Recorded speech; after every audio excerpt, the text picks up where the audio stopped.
Everyone, welcome to science Edustation. Students, as you know हम लोग class 9 science का revision कर रहे हैं। जिन बच्चों के एग्ज़ाम हो चुके हैं उनके लिए तो नहीं है, बट जिनका कुछ बच्चों के एग्ज़ाम्स अभी भी बाकी हैं, अभी भी होने वाले हैं 15 मार्च से, राइट। तो उन बच्चों के लिए ये बहुत ही हेल्पफुल रहने वाला है।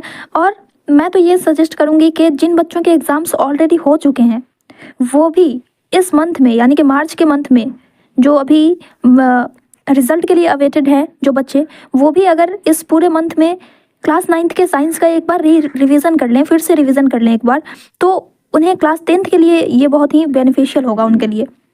ओके, तो मैं तो ये सजेस्ट करूंगी कि आप लोग अभी खाली बैठे हुए हो, क्लास 10th की प्रिपरेशन करने के लिए आपके पास अभी बहुत वक्त है।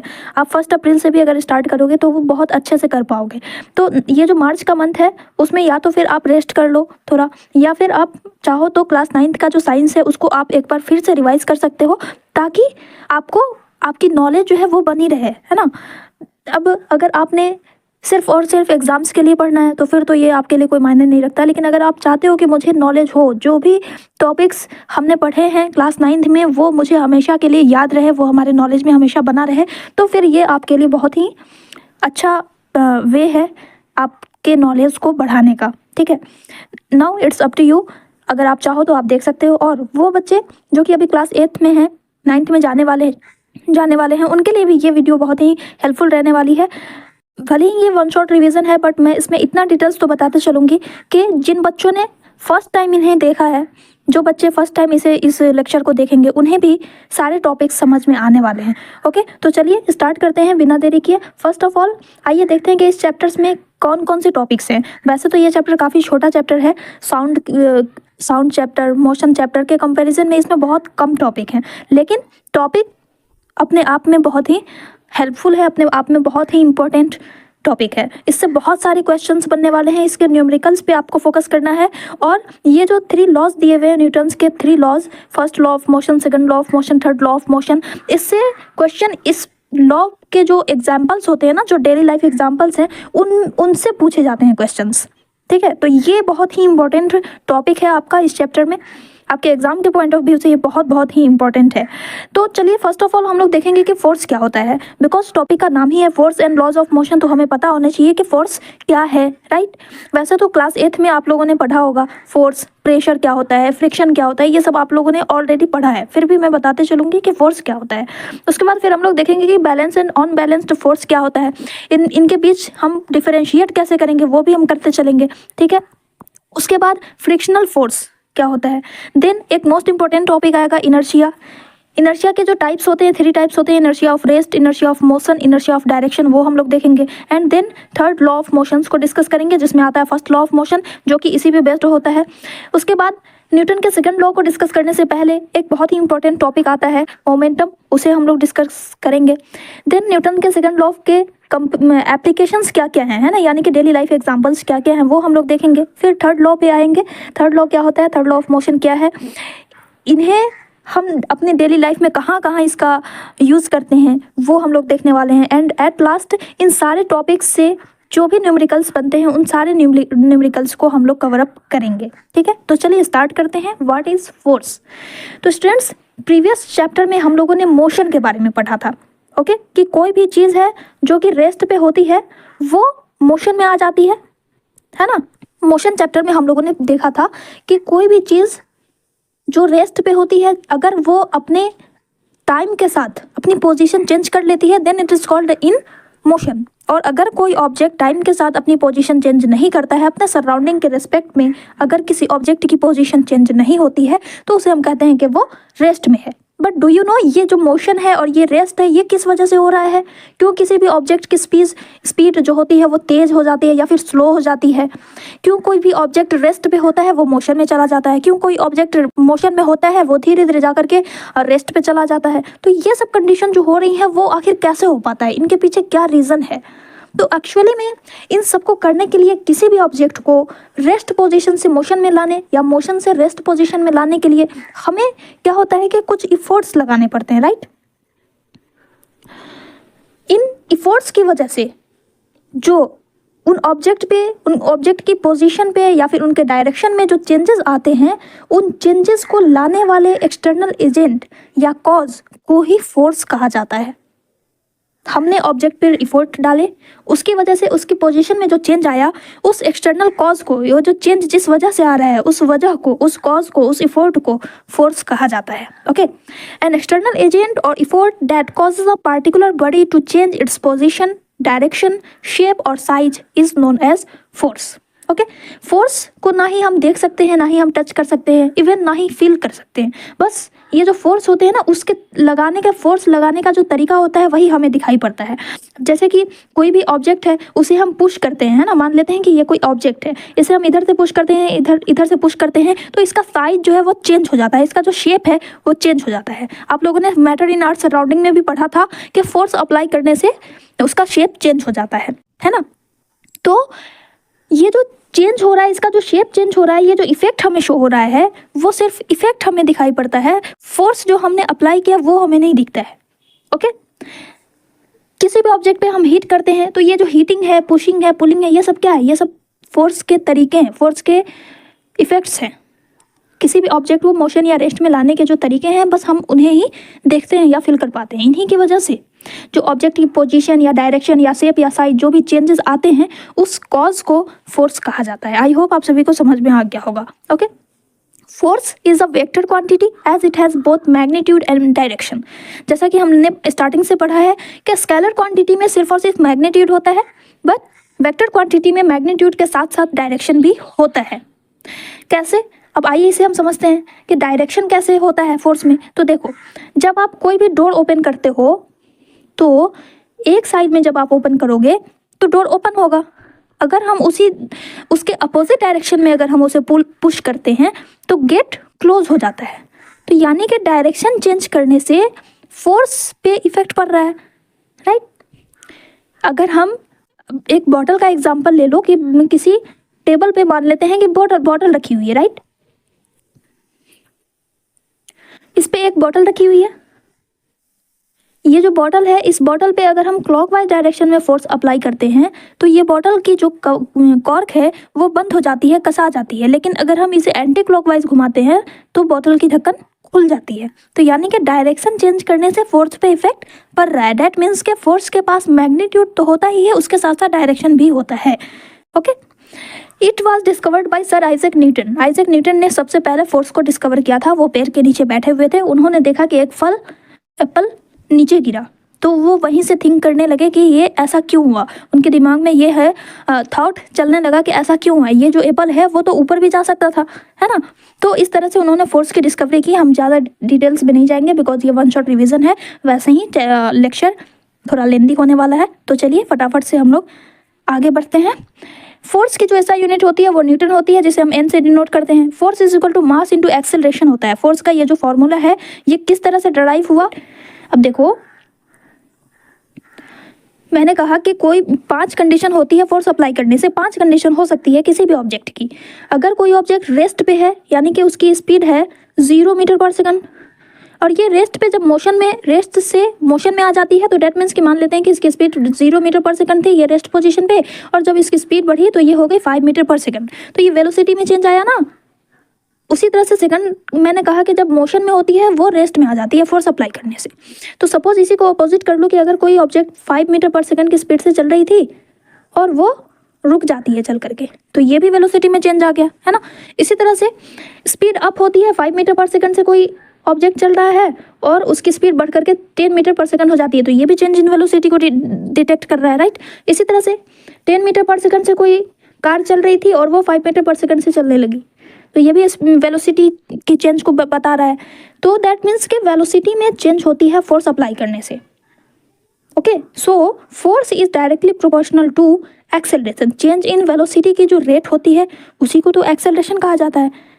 तो that's why force is directly proportional to acceleration. Force is directly proportional to acceleration. Okay, उसके बाद मास का क्या इफेक्ट पड़ता है, भाई कैसे पड़ता है। तो देखो, किसी भी ऑब्जेक्ट को, कोई भी हल्का ऑब्जेक्ट, जैसे कि एक पत्थर ले लो, ये कोई पत्थर है, ठीक है, इसको उठाने में आपको ज़्यादा एनर्जी लगेगी, ज़्यादा ताकत अप्लाई करना पड़ेगा, ज़्यादा फोर्स अप्लाई करना पड़ेगा, इसका मास ज़्यादा है। वहीं पे आप एक छोटा सा बॉल ले लेते हो, उसका मास इस पत्थर के कंपैरिजन में कम है, तो इस पर कम फोर्स लगेगा और इस पर ज़्यादा फोर्स लगेगा। तो दैट मीन्स के force is also directly proportional to mass, और इन्हीं दोनों को जब हम कंबाइन करेंगे, force the is directly proportional to M A and that's why force is equal to M A. तो इस तरह से ये फॉर्मूला जनरेट हुआ है। ओके, अब आइए हम लोग समझते हैं कि बैलेंस्ड फोर्स क्या होता है। तो किसी भी वुडन ब्लॉक को, अगर मान लेते हैं ये एक बुक है, ओके, किसी भी एक बुक को जब दो अपोजिट साइड से, यानी इधर से लेफ्ट साइड से और राइट साइड से इक्वल फोर्स से अगर खींचा जाता है तो वो ब्लॉक मूव नहीं करेगा, ये जो बुक है वो मूव नहीं करेगी। ऐसे फोर्सेस को बैलेंस्ड फोर्स कहा जाता है। जब दो अपोजिट फेस से इक्वल फोर्स अप्लाई किया जाता है तो इसे हम बैलेंस्ड फोर्स कहते हैं।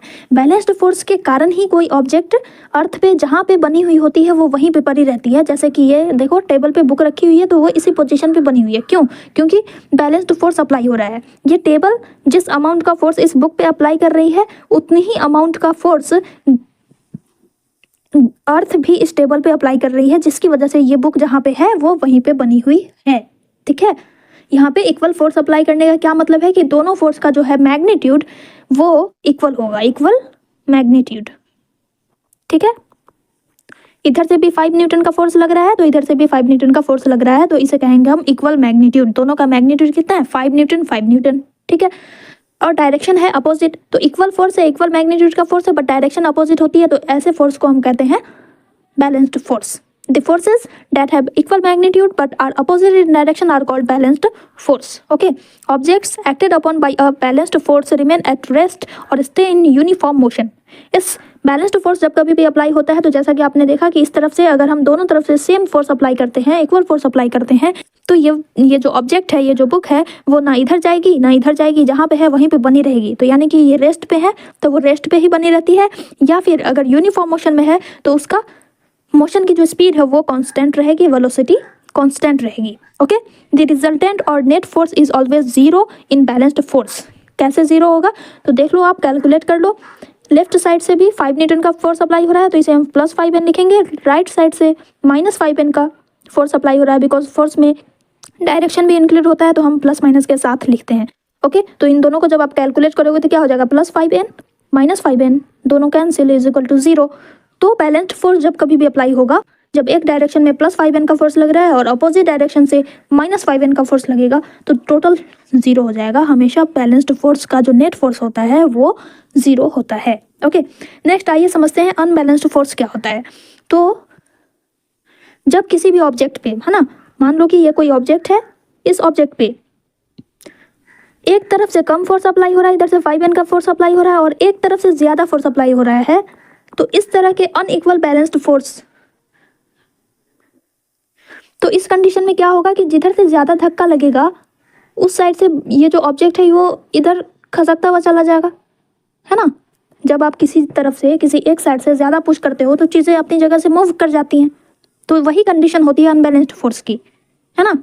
जिधर जिस साइड से ग्रेटर फोर्स होता है उसी डायरेक्शन में चीज़ें मूव कर जाती हैं। ग्रेटर फोर्स है 10 न्यूटन का इधर से लग रहा है तो उसी डायरेक्शन में ये जो ऑब्जेक्ट है वो मूव कर जाएगा। तो इस तरह के अनइक्वल मैग्नीट्यूड के अपोजिट फोर्स को अनबैलेंस्ड फोर्स कहा जाता है। The forces that have unequal magnitude and may or may not in the same direction are called unbalanced force.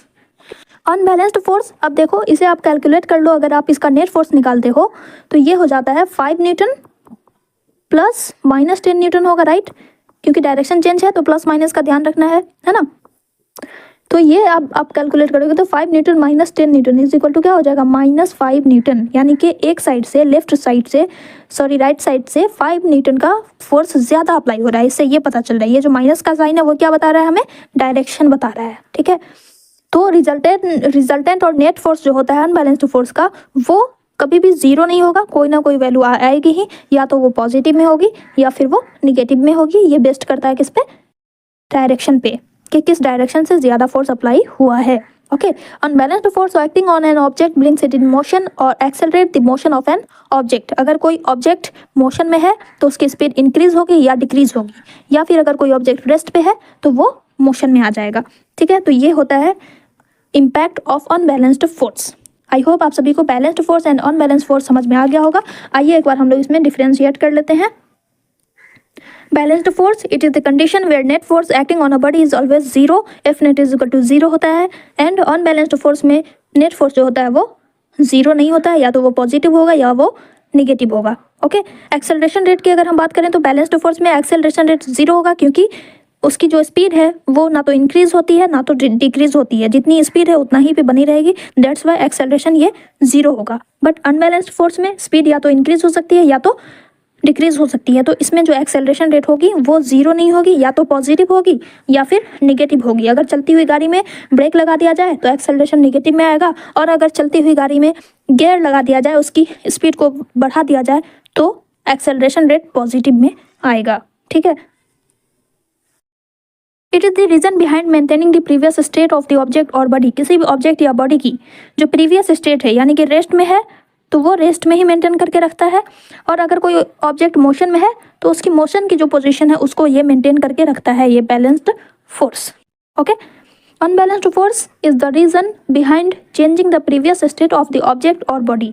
ये किसी भी ऑब्जेक्ट की प्रीवियस स्टेट को चेंज करने का ये एक रीज़न है। इसी की वजह से कोई भी ऑब्जेक्ट रेस्ट से मोशन में आता है या फिर यूनिफॉर्म मोशन से यूनिफॉर्म एक्सेलरेशन के साथ मूव करता है। Okay, that is mention here.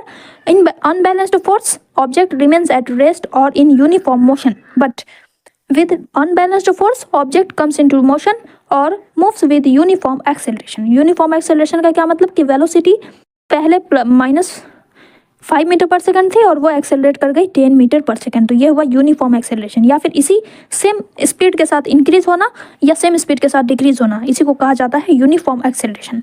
Okay, अब आइए देखते हैं कि फ्रिक्शन फोर्स क्या होता है।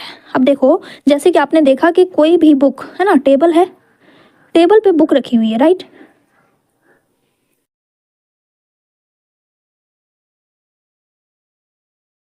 ये जो टेबल पे बुक रखी हुई है, इसको जब तक आप मूव नहीं करोगे वो अपनी जगह से हिलती नहीं है। ऐसा क्यों होता है? क्योंकि ये जो बुक रखी हुई है इस पर टेबल से एक बल अप्लाई हो रहा है, फोर्स अप्लाई हो रहा है, सेम अमाउंट का फोर्स अप्लाई हो रहा है जो कि इसको यहीं पे पकड़ के रखा हुआ है, और उतने ही अमाउंट का फोर्स ग्रेविटेशनल फोर्स नीचे से लगता है, ग्राउंड अपनी तरफ खींच रही है उसको एक फोर्स के थ्रू, ग्रेविटेशनल फोर्स के थ्रू, जिसकी वजह से ये जो बुक है वो इसी जगह पे बनी हुई है। ओके, अच्छा, एक अनदर एग्जांपल लेते हैं।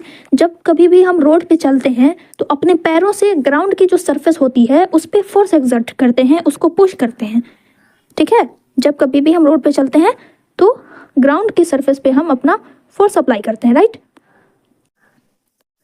तो ये हम अपने पैरों से जो इस पे फोर्स अप्लाई कर रहे हैं उसकी वजह से क्या होता है कि इन रिटर्न ये जो ग्राउंड है वो भी हमें धक्का देती है, हमारे पैरों को धक्का देती है मोशन के अपोजिट डायरेक्शन में। हमने पीछे की तरफ धक्का दिया और ये हमें आगे की तरफ धक्का देती है।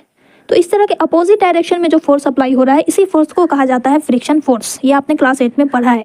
Okay, so forces arise between two surface. अब देखो कि यहाँ पे जो पैर है वो हमारे ग्राउंड से डायरेक्ट कॉन्टैक्ट में होती है। तो जब कभी भी दो सरफेस डायरेक्ट कॉन्टैक्ट में होते हैं और वे मोशन के डायरेक्शन के अगेंस्ट एक्ट हो रहे हैं, अप्लाई हो रहे हैं, तो इस तरह के फोर्स को फ्रिक्शन फोर्स कहा जाता है। Okay, if an object is placed flat against another object the frictional force will be equal to the weight of the object. अब देखो कि कोई भी ऑब्जेक्ट, जैसे कि टेबल पे बुक रखी हुई है तो वो बुक फ्लैट रखी हुई है, ठीक है, तो इस कंडीशन में जो फ्रिक्शनल फोर्स होता है वो इक्वल होता है ऑब्जेक्ट वेट के ऑब्जेक्ट के बराबर होता है। जितना ही भार की, जितने वेट की कोई वस्तु रखी हुई है, कोई ऑब्जेक्ट रखा हुआ है, उतना ही अमाउंट का फ्रिक्शनल फोर्स उस पर अप्लाई होता है। Okay, but if an object is pushed against the surface, अगर कोई भी ऑब्जेक्ट सरफेस के अगेंस्ट पुश होता है, यानी कि इस तरह से पुश किया जाता है ना, तो फ्रिक्शनल फोर्स जो होता है वो इंक्रीज हो जाएगा and becomes greater than the weight of the object. जैसा कि हम चल रहे होते हैं तो उस कंडीशन में होता है, हम फोर्स अप्लाई करते हैं, उससे ज़्यादा अमाउंट में हम पे फ्रिक्शनल फोर्स अप्लाई होता है, जिसकी वजह से हम आगे की तरफ पुश कर पाते हैं। अगर इक्वल अमाउंट में फोर्स अप्लाई हो रहा है तो चीज़ वहीं पे बनी रहेगी, जैसे कि बुक ऑन द टेबल। तो यहाँ पे इक्वल फोर्स अप्लाई हो रहा है, जितना ही हम फोर्स एक्सर्ट कर रहे हैं उतना ही अमाउंट का फ्रिक्शन फोर्स हम पे अप्लाई हो रहा है, बुक पे अप्लाई हो रहा है, ठीक है। But in case of walking on the road, तो यहाँ पे हमारे पैरों से जितना फोर्स अप्लाई हो रहा है उससे ज़्यादा अमाउंट में फ्रिक्शन फोर्स अप्लाई हो रहा है, जिसकी वजह से हम चल पा रहे हैं। तो दैट मीन्स कि सीधे साधे शब्दों में अगर कहो आप कि रेस्ट पोजीशन पे बने रहने के लिए फ्रिक्शन फोर्स सेम होती है, इक्वल अमाउंट में होती है, और मोशन के लिए ग्रेटर फ्रिक्शनल फोर्स अप्लाई होता है। ओके, अब आइए हम लोग मेन टॉपिक पे चलते हैं, जो कि इस सब्जेक्ट, इस चैप्टर का मोस्ट इम्पॉर्टेंट टॉपिक अब यहाँ से स्टार्ट होता है, जो कि आपके एग्जाम के पॉइंट ऑफ व्यू से बहुत ही इम्पॉर्टेंट है। इनर्शिया। इनर्शिया, इसे आप एक तरह से लेजीनेस से रिजम्बल कर सकते हो, लेजीनेस से कनेक्ट कर सकते हो। किसी भी ऑब्जेक्ट की एक ऐसी प्रॉपर्टी जो एक ऐसा लेजीनेस कि वो जिस स्टेट में है उसी कंडीशन, जिस कंडीशन में है उसी कंडीशन में रहना चाहती है। जैसे कि आप मॉर्निंग में सोए रहते हो, लेकिन आपको तो स्कूल जाना होता है, तो पेरेंट्स या आपके भाई बहन आपको आकर के ज़बरदस्ती उठाते हैं स्कूल जाने के लिए, लेकिन आप उठना नहीं चाहते हो, यानी कि अपनी पोजीशन को चेंज नहीं करना चाहते हो। आपका मन करता है कि आप जिस स्टेट में हो उसी स्टेट में रहो, है ना, यानी कि आप सोए ही रहना चाहते हो। Just like that, her body की ये खासियत होती है कि वो अपने स्टेट को मेंटेन करके रखना चाहती है। अगर वो रेस्ट में है तो वो रेस्ट में ही बनी रहना चाहती है, अगर कोई ऑब्जेक्ट मोशन में है तो वो मोशन में ही बना रहना चाहता है। इसी टेंडेंसी को, ये जो नेचुरल टेंडेंसी होती है ना किसी ऑब्जेक्ट की, उसी को कहा जाता है inertia. Okay, so what is inertia? A natural tendency of an object to resist a change in its state of rest और of uniform motion unless acted upon by an external force. जब तक कि उस पर कोई external force apply नहीं होता है, जैसे कि आप सोए हुए थे और आपकी मम्मी ने आपको आकर के जगाया, तो मम्मी यहाँ पे एक्सटर्नल फोर्स की तरह एक्ट कर रही है, तो आप पे एक्सटर्नल फोर्स अप्लाई हुआ, दैट्स वाई आप उठे, नहीं तो आप सोए ही रहते। ठीक है, इसी तरह से आप इनर्शिया को रिजम्बल कर सकते हो कि कोई भी बॉडी, कोई भी ऑब्जेक्ट, वो हमेशा अपनी स्टेट को मेंटेन करके रखना चाहता है जब तक कि उस पर एक्सटर्नल फोर्स अप्लाई ना हो।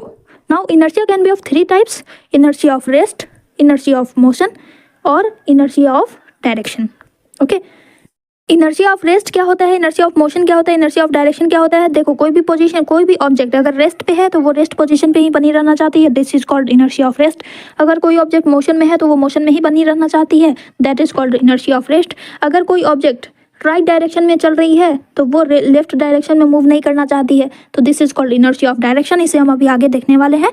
ओके, अब देखो, अगर कोई भी पर्सन बहुत मोटा होता है ना, तो वो अपनी पोजीशन चेंज करने में ज़्यादा रेजिस्टेंस क्रिएट करेगा। जैसे कि ये चट्टान है, ये 300 kg का है और ये 30 kg का है, तो इसे आप इजीली पुश कर सकते हो, यहाँ से यहाँ रख सकते हो। अगर आपको ये रुकावट पैदा कर रहा है तो इसका आप पोजीशन चेंज कर सकते हो आसानी से। लेकिन वहीं पे इस 300 kg के पत्थर को अगर आप धक्का दोगे तो उसमें आपको ज़्यादा फोर्स अप्लाई करना पड़ेगा इसकी पोजीशन को चेंज करने के लिए, यानी कि इसकी इनर्शिया ज़्यादा है, मास ज़्यादा है तो इनर्शिया भी ज़्यादा है। That's why inertia is directly proportional to the mass of the body. Okay, किसी भी ऑब्जेक्ट की जो इनर्शिया होती है उसे हम मास से ही मेजर करते हैं। ठीक है, अगर किसी भी ऑब्जेक्ट का मास ज़्यादा होता है तो उसकी इनर्शिया ज़्यादा होगी। Inertia is measured by its mass. ठीक है, जिस बॉडी का मास ज़्यादा है वो उतना ही रेजिस्ट करेगी पोजीशन चेंज करने में, और जिस बॉडी का मास कम है वो उतना ही पोजीशन चेंज करने में रेजिस्टेंस कम क्रिएट करेगी, है ना। अगर कोई भारी चट्टान है तो उसे आप कितनी भी एनर्जी लगा लो, उसे उसकी पोजीशन को आप चेंज नहीं कर सकते हो। वो रेस्ट में है तो वो रेस्ट में ही रहेगी क्योंकि मास बहुत ज़्यादा है। बट वहीं पे अगर आप बॉल की बात कर लो तो उसे आप इजीली रेस्ट से मोशन में ला सकते हो या फिर मोशन से रेस्ट में। क्यों? क्योंकि उसका मास बहुत ही कम है। Okay, so more the mass more will be the inertia. जितना हेवियर बॉडी उतनी ही हाइयर उसकी इनर्शिया होगी। ठीक है, अब आइए देखते हैं inertia of rest. A property of matter to resist any change in its state of rest. अगर कोई भी ऑब्जेक्ट रेस्ट पे है तो वो रेस्ट में ही बनी रहना चाहती है, this property is called inertia of rest. ऐसी टेंडेंसी जो किसी भी ऑब्जेक्ट की रेस्ट पोजीशन को चेंज करने से रोकती है, रेजिस्ट करती है, उसे कहा जाता है इनर्शिया ऑफ रेस्ट। इसके बहुत सारे एग्जांपल्स आप अपने आसपास डेली लाइफ में हमेशा देखते रहते हो। जैसे कि कुछ एग्जांपल्स मैंने यहाँ पे मेंशन किए हैं। Dust particles remain at rest until a carpet is shaken. अगर आप किसी कारपेट को साफ करते हो, है ना, उस पर डंडे से जब उसकी पिटाई करते हो तो आपने ऑब्जर्व किया होगा कि वो कारपेट पहले जिस जगह पे था वो वहाँ से पीछे की तरफ मूव कर जाएगा इस पे डंडे मारने पे, लेकिन इसमें से जो डस्ट निकलते हैं वो इसी जगह पे मेंटेन रहते हैं। ऐसा क्यों होता है? क्योंकि हमने अप्लाई किया फोर्स किस पे? कारपेट पे। तो कारपेट पे फोर्स अप्लाई हुआ इसलिए वो बैकवर्ड या फॉरवर्ड मूव कर जाता है। लेकिन डस्ट के जो पार्टिकल्स हैं वो पहले भी रेस्ट में थे, अभी भी रेस्ट में हैं, उस पर डायरेक्ट फोर्स तो अप्लाई हुआ नहीं, इसलिए वो अपनी रेस्ट पोजीशन पे ही बने रहते हैं। ओके, इसी तरह से अनदर एग्जांपल ये देखो, लीव्स, फ्रूट्स। जैसे ही हम किसी पेड़ को खूब जोर से हिलाते हैं तो उनमें से कुछ लीव्स फ्रूट्स वगैरह नीचे आकर के गिर जाते हैं। ऐसा क्यों होता है? क्योंकि जब हम इस पेड़ पे फोर्स अप्लाई किए तो इसके साथ जो ब्रांचेस अटैच थे वो तो इनके साथ साथ मोशन में आ जाते हैं, लेकिन जो लीव्स जो फ्रूट्स डायरेक्ट कांटेक्ट में नहीं होते हैं इस ट्री के, उनमें से कुछ लीव्स फ्रूट्स नीचे गिर जाते हैं क्योंकि वो रेस्ट पोजीशन पे होते हैं। ठीक है। Another example, if an index card is placed on top of a glass with a penny on top of it, the card can be quickly removed while the penny drops into the glass। यहाँ पे देखो आप कि एक glass है, glass के ऊपर एक इंडेक्स कार्ड है, ये है ना, और उसके ऊपर एक कॉइन्स रखा हुआ है। अब जैसे ही आप इसे अचानक से इस इंडेक्स कार्ड को आप खींचोगे तो इंडेक्स कार्ड खींचा जाता है, लेकिन सिक्का जो है वो वहीं पे रहता है, वो कॉइन वहीं पे रहता है, एज इट इज़ बना हुआ रहता है अपने रेस्ट पोजीशन पे। एज अ रिजल्ट क्या होता है कि जैसे ही हम इंडेक्स कार्ड को खींचते हैं वो सिक्का ग्लास में गिर जाता है। तो ऐसा क्यों होता है? क्योंकि कॉइन पर डायरेक्ट फोर्स नहीं लगा, फोर्स तो इंडेक्स कार्ड पर लगा, इसलिए कॉइन जो है रेस्ट पोजीशन पे रहने की वजह से वो ग्लास में गिर जाता है और इंडेक्स कार्ड आसानी से खींचा जाता है। ठीक वैसे ही आपने देखा होगा कि जब बैलून लेकर चलते हैं तो उनकी जो बैलून्स होते हैं वो उनके साथ साथ अपराइट डायरेक्शन में चल रहे होते हैं, लेकिन वहीं पे अगर आप बैलून को इस किसी कार के पीछे बांध देते हो और डायरेक्ट कार अगर स्टार्ट हो जाती है तो ये बैलून देखो ये पीछे की तरफ झुक जाता है ना, ये पीछे की तरफ मूव कर जाता है। ऐसा क्यों होता है? क्योंकि जब ये कार स्टार्टिंग पोजीशन पे थी, जब रेस्ट पे थी, तो बैलून भी रेस्ट पे था और बैलून पे तो डायरेक्ट फोर्स अप्लाई नहीं हुआ, तो इसलिए ये अपनी रेस्ट पोजीशन को मेंटेन करके रखता है, रेस्ट पोजीशन में ही रहना चाहता है और कार आगे की तरफ मूव कर जाती है, बैलून पीछे रह जाता है। नेक्स्ट एग्जांपल ले लो, आप अपने स्कूल बस का एक्सपीरियंस किए होंगे। आप सभी ने कभी ना कभी तो ऑब्जर्व किया ही होगा कि जैसे ही गाड़ी सडनली स्टार्ट होती है तो उसमें जितने भी पैसेंजर बैठे हुए होते हैं वो पीछे की तरफ झुक जाते हैं, कुछ इस तरीके से। ये खड़ा हुआ है, ठीक है, डायरेक्ट ड्राइवर ने बस स्टार्ट कर दी तो ये पीछे की तरफ मूव कर जाता है। ऐसा क्यों होता है? इसका पैर की पोजीशन अगर आप देखो पैर की पोजीशन पहले भी वहीं पे थी, अभी भी वहीं पे है, लेकिन इसकी जो अपर बॉडी है वो पीछे की तरफ मूव कर जाती है। ऐसा क्यों होता है? बैकवर्ड डायरेक्शन में क्यों झुक जाते हैं? तो ऐसा इसलिए होता है कि जब बस रेस्ट से मोशन में आती है, यानी कि स्टार्ट हो जाती है डायरेक्टली, तो उसके साथ साथ ये जो पैर हमारा अटैच होता है, पैर हमारा डायरेक्ट कांटेक्ट में होता है, उसके साथ साथ ये मोशन में आ जाता है, बट अपर बॉडी में तो डायरेक्ट फोर्स अप्लाई नहीं हो रहा है, जिसकी वजह से ये क्या होता है कि ये अपनी रेस्ट पोजीशन को ही मेंटेन किए रहता है और पीछे की तरफ झुक जाता है। ओके, तो ये सब एग्जाम्पल्स हैं रेस्ट इनर्शिया ऑफ रेस्ट के। जैसे ही कोई कार एब्रप्टली एक्सेलरेट होती है तो passenger move backward as the body want to stay in the place it was. ये जिस प्लेस पे है उसी पोजीशन पे बनी रहना चाहती है, इसकी वजह से ये पीछे झुक जाती है। ओके, तो ये थे कुछ एग्जांपल्स इनर्शिया ऑफ रेस्ट के। ऐसे ही बहुत सारे एग्जांपल्स होते हैं, आप फाइंड करोगे तो बहुत सारे एग्जांपल्स आपको मिल सकते हैं। जैसे कि यहाँ पे देखो, आप सभी ने कैरम खेला होगा, है ना। तो जब आप कैरम खेलते हो तो सभी कॉइन्स ये जो है कुछ इस तरह से अरेंज होते हैं, है ना, बीच में रखे हुए होते हैं, और जब आप स्ट्राइकर से इसे हिट करते हो तो आपने देखा होगा कि इस स्ट्राइकर के सीधे सीधे जो कॉइन होता है वही सिर्फ स्लिप करता है, बाकी सारे कॉइन्स एज इट इज़ बने हुए रहते हैं, क्योंकि ये सभी रेस्ट पे ही बने रहना चाहते हैं। और सबसे निचला वाला जो कॉइन्स है उस पर फोर्स अप्लाई होता है इसे स्ट्राइकर के थ्रू, जिसकी वजह से वो स्लिप कर जाता है, बाकी सब अपनी जगह पे बना रहता है। ठीक है, तो इसी तरह के बहुत सारे एग्जांपल्स हैं। अब आइए देखते हैं inertia of motion. Inertia of motion is defined as the property of a body to resist any change of its uniform motion। अगर कोई ऑब्जेक्ट यूनिफॉर्म मोशन से चल रहा है तो वो अपने ही पोजीशन पे बना रहना चाहता है, अपने ही मोशन में उसी मोशन से मूव करते रहना चाहती है। This property is called inertia of motion. ठीक है, जब चलती हुई गाड़ी पर सडनली ब्रेक अप्लाई होते हैं तो उनमें जो पैसेंजर बैठे हुए होते हैं वो आगे की तरफ झुक जाते हैं, आपने देखा होगा, है ना। गाड़ी चल रही है, हम सीधे बैठे हुए हैं, अब जैसे ही ब्रेक लगा हम आगे की तरफ बेंड हो जाते हैं। ऐसा क्यों होता है? क्योंकि ये जो हमारी लोअर बॉडी है ना, ये तो बस के कांटेक्ट में होती है, तो बस जिस तरह से मूव कर रही होती है उसके साथ साथ ये मूव कर रहा होता है। अगर रुकी तो ये रुक जाता है, चल रही है तो ये मोशन में होता है। लेकिन अपर बॉडी में तो डायरेक्ट फोर्स अप्लाई नहीं हो रहा है, ये किसी कांटेक्ट में नहीं है बस के, तो इस वजह से ये जिस स्टेट में होती है ये मोशन में है, मोशन में ही रहना चाहती है। एज अ रिजल्ट क्या होता है कि जैसे ही ब्रेक अप्लाई होता है, जैसे ही लोअर बॉडी रेस्ट पोजीशन पे आती है, ये अपना मोशन ही शो करता है, जिसकी वजह से ये आगे की तरफ झुक जाता है। ठीक है, तो ये है इनर्शिया ऑफ मोशन का कारण, reason. That is mentioned here. When a bus driver quickly hits the brakes, the bottom half of the body comes to a stop. नीचे की जो बॉडी है वो स्टॉप में आ जाती है, लेकिन जो upper part of the body है वो continues to move forward because of the inertia of motion. वो आगे की तरफ बढ़ती ही चली जाती है because of the inertia of motion. उसी तरह से जब आप साइकिल चलाते हो तो साइकिलिंग करते करते कभी कभी आप पैडलिंग करना छोड़ देते हो, लेकिन फिर भी साइकिल जो है कुछ दूर तक चलती रहती है। ऐसा क्यों होता है? ये भी इनर्शिया ऑफ मोशन की वजह से होता है। जैसे ही आप पैडलिंग करना छोड़ देते हो, साइकिल तो मोशन में है, तो वो कुछ दूर तक अपने मोशन स्टेट को मेंटेन किए रखती है और कुछ दूर जाने के बाद वो रेस्ट पोजीशन पे आती है। कुछ दूर जाने के बाद उसे समझ में आता है कि अरे भाई मुझे तो रुकना है, तो वो रुकती है।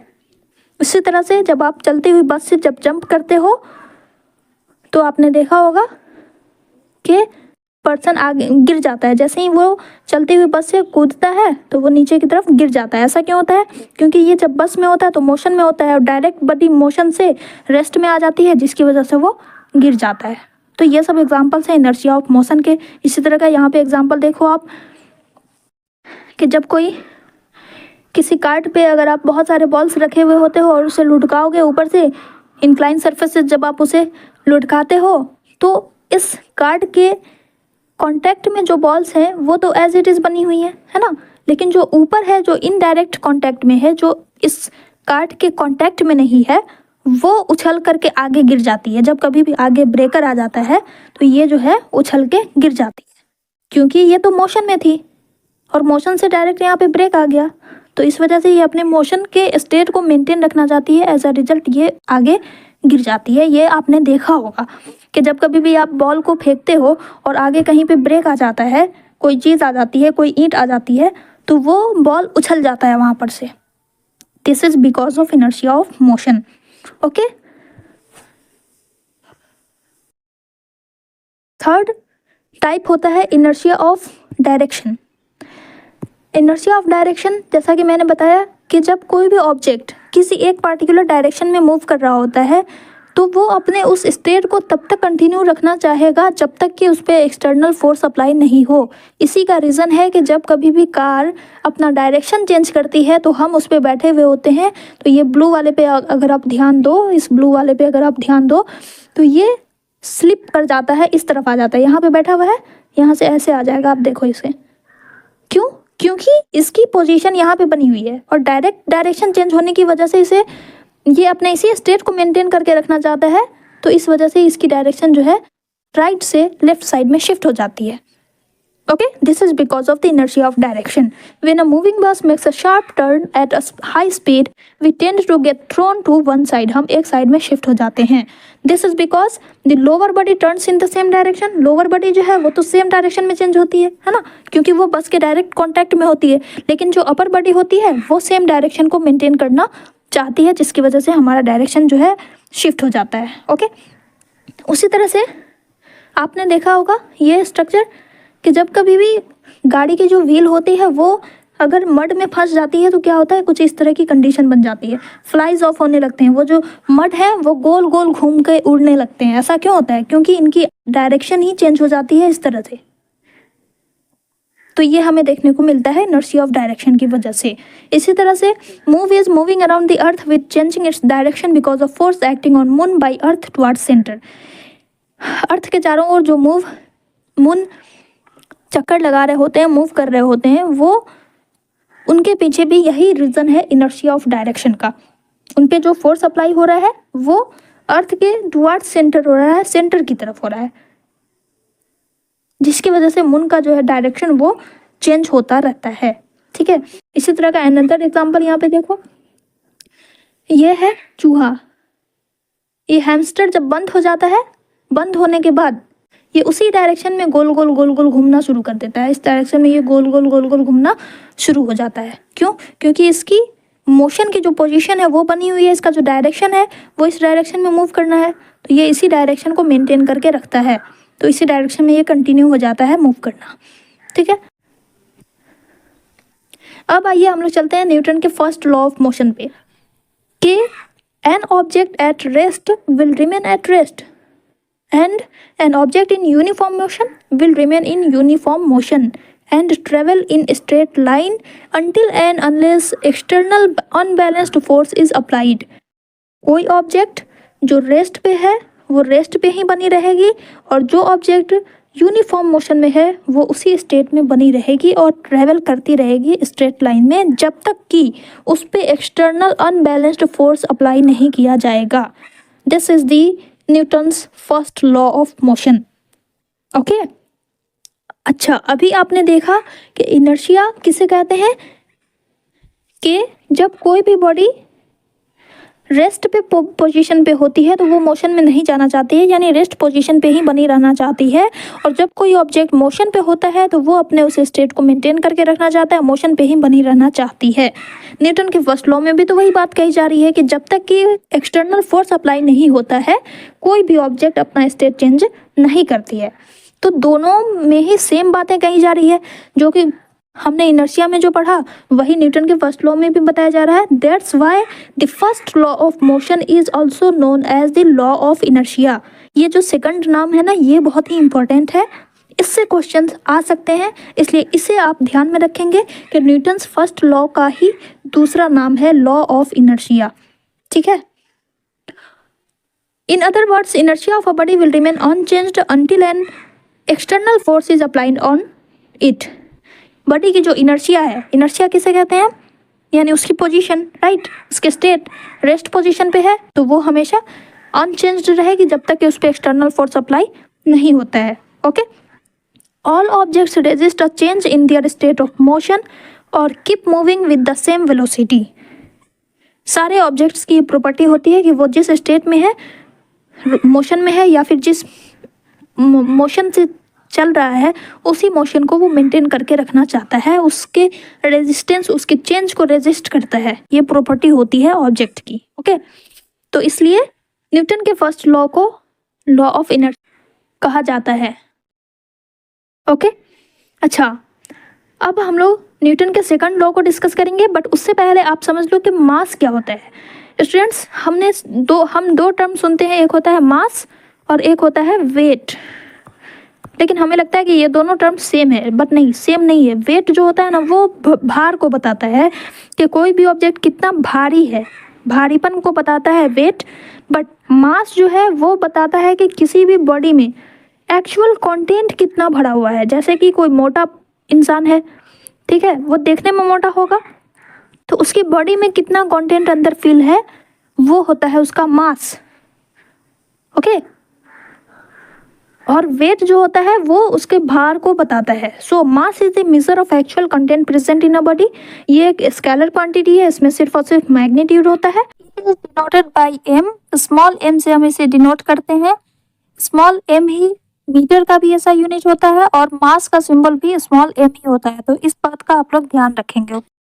इट्स ऐसा यूनिट इज किलोग्राम। किलोग्राम में के बड़ा होता है और जी छोटा होता है। ठीक है, तो अब से आप जब कभी भी ग्रोसरी लिखोगे, ग्रोसरी की लिस्ट बनाओगे तो आप उसमें यूनिट अच्छे से लिखोगे। ठीक है, तो ये होता है अप्लाई करना अपने नॉलेज को अपने डेली लाइफ में। जब तक आप अप्लाई नहीं करोगे आपको वो चीज़ें याद नहीं रहेंगी।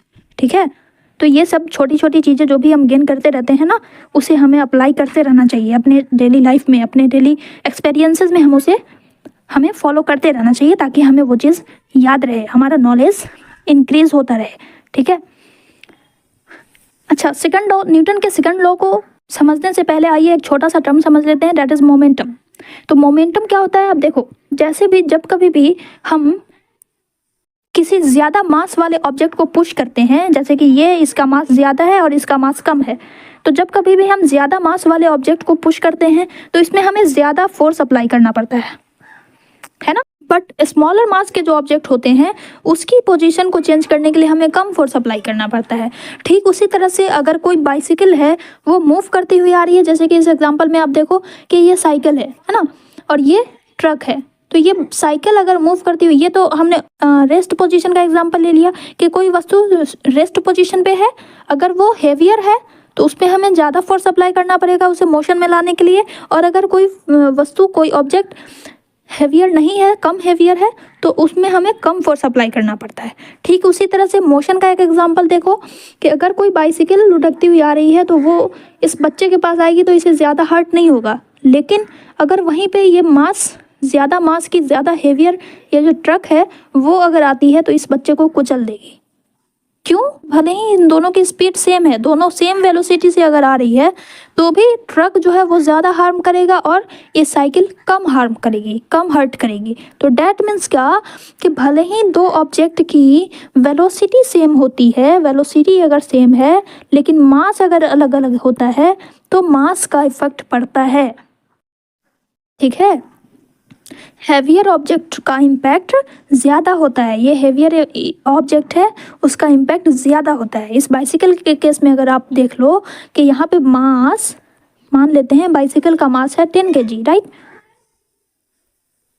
10 kg है, और इसी वेलोसिटी मान लो 10 किलोमीटर पर आवर है, तो यहाँ पे मास है 10 kg और वेलोसिटी है 10 किलोमीटर पर आवर। वहीं पे अगर आप इस ट्रक की बात कर लो, मान लो कि ट्रक का जो मास है वो है 4000 kg और वेलोसिटी सेम है 10 किलोमीटर पर आवर। तो यहाँ पे देखो आपकी वेलोसिटी तो दोनों की सेम है लेकिन मास अलग अलग है, तो मास ज़्यादा है, ज़्यादा इम्पैक्ट क्रिएट कर रही है। बाइसिकल का मास कम है, वो कम इम्पैक्ट क्रिएट कर रहा है। तो इट इज़ प्रूव्ड दैट, इससे ये पता चल रहा है कि फोर्स मास के डायरेक्टली प्रोपोर्शनल होता है। मैं ये समझाना चाह रही हूँ इन एग्जाम्पल से कि मास ज़्यादा होता है तो फोर्स भी ज़्यादा लगता है, मास कम होता है तो वो कम फोर्स एक्सर्ट करती है ना। ये जो है ये कम फोर्स इस पे एक्सर्ट कर रही है और ये कम मास की जो ऑब्जेक्ट है उसे मूव करने के लिए हमें कम फोर्स अप्लाई करना पड़ रहा है। ठीक है, तो that means force is directly proportional to mass. अब एक अनदर एग्जांपल लेते हैं। अगर क्रिकेट बॉल है उसे जब हम हाथ से फेंकते हैं तो वो ज़्यादा दूर तक नहीं जाएगा, लेकिन जब बैट से हिट करेंगे तो वो बहुत दूर तक जाएगा। जब हम हाथ से फेंकेंगे तो वो कम दूर तक जाएगा। दैट मीन्स क्या, इस केस में वेलोसिटी स्लो है, लेकिन अगर हम उसे बैट से हिट करते हैं तो उसकी वेलोसिटी क्या हो जाएगी, इंक्रीज हो जाएगी। क्यों ऐसा हो रहा है? क्योंकि हाथ से जब हम फेंकेंगे तो उस पर फोर्स कम अप्लाई होगा, हम अपने हाथों से कम फोर्स अप्लाई कर पाएंगे, जिसकी वजह से वेलोसिटी कम होगी उसकी। और जब हम बैट से मारते हैं तो बैट से ज़्यादा फोर्स अप्लाई कर पाते हैं, जिस वजह से उसकी वेलोसिटी इंक्रीज हो जाती है। तो इन दो एग्जाम्पल से आपको क्या पता चल रहा है कि force is directly proportional to velocity. पहली कंडीशन में हमने क्या देखा कि force is directly proportional to mass. Second condition में हमने देखा कि force is directly proportional to velocity. Okay, अब अगर आप इन दोनों रिलेशनशिप को कंबाइन कर दो और इन दोनों के कंबाइन करने से क्या होगा, force is directly proportional to mass into velocity. अब इन एग्जांपल्स में आपने देखा कि कहीं ना कहीं ये जो रिलेशनशिप है या तो ऑब्जेक्ट पे मास का इफेक्ट पड़ रहा है, मास के चेंज होने से इफेक्ट पड़ रहा है, या तो वेलोसिटी के चेंज से इफेक्ट पड़ रहा है। तो इन दोनों का, मास और वेलोसिटी का मिला जुला इफेक्ट हमें देखने को मिलता है किसी भी ऑब्जेक्ट का। ठीक है, तो इन दोनों के कंबाइनली इफेक्ट को एक अनदर टर्म दिया जाता है जिसे कहते हैं मोमेंटम। मास इनटू वेलोसिटी को ही मोमेंटम कहा जाता है। ओके, सपोज करो कि अगर कोई ऑब्जेक्ट, उसका मास, किसी भी ऑब्जेक्ट का मास अगर मान लेते हैं कि वो 0 है, तो फर्स्ट ऑफ ऑल कि अगर किसी भी ऑब्जेक्ट का मास 0 होता है तो वो तो ऑब्जेक्ट ही नहीं होगा, क्योंकि हमने पहले चैप्टर में पढ़ा है कि मास कभी भी 0 नहीं होता है। किसी भी मैटर की प्रॉपर्टी होती है कि उसका कोई ना कोई मास होता ही है। तो सबसे पहले बात की, जब कोई मास ही नहीं होगा तो वो तो ऑब्जेक्ट ही नहीं है, तो उस पर जो फोर्स अप्लाई होगा वो भी 0 हो जाएगा। अगर वेलोसिटी की बात करते हैं, अगर कोई भी ऑब्जेक्ट 5 मीटर की वेलोसिटी से इंक्रीज हो रहा है तो उसमें चेंज इन वेलोसिटी 0 है, तो इस केस में फोर्स क्या हो जाएगा, 0 हो जाएगा वो भी।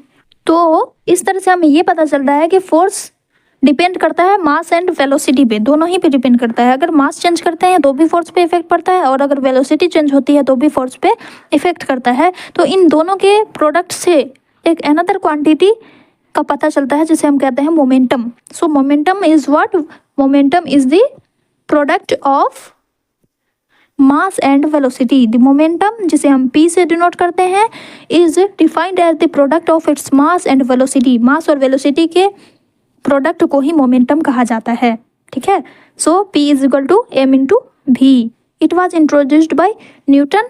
It is a vector quantity. ये वेक्टर क्वांटिटी होती है, इसमें भी मैग्नीट्यूड और डायरेक्शन दोनों होता है, यानी इसे भी हम प्लस और माइनस से डिनोट करेंगे। दिशा बदलेगी, डायरेक्शन बदलेगा तो उसका वो जो साइन है, वैल्यू की साइन भी चेंज होगी प्लस माइनस में। ओके, एसआई यूनिट की बात करें तो एसआई यूनिट होता है केजी मीटर पर सेकंड। अब ये कैसे डिराइव हुआ देख लो।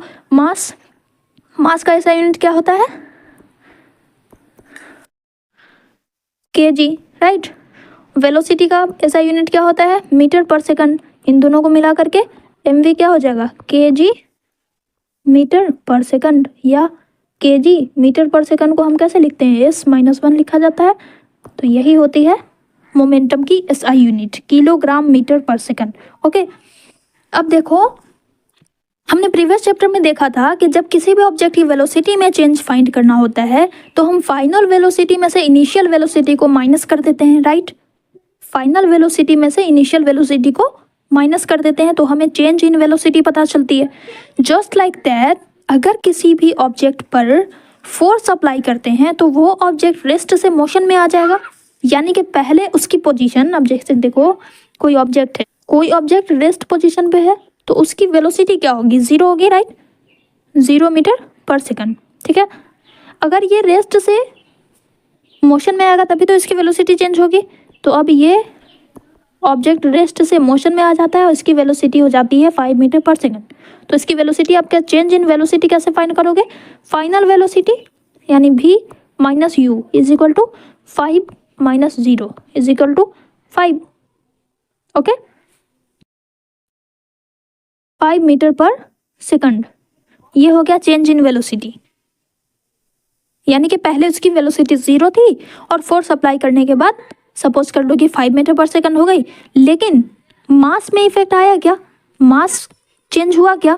मास तो जितना था उतना ही है। मान लो कि कोई भी कार, इस कार की अगर मैंने पोजीशन बताई है तो मान लो कि वो कार जो है वो 100 kg की थी, तो वो तो 100 kg की ही रहेगी, लेकिन इसकी सिर्फ वेलोसिटी में चेंज आया है।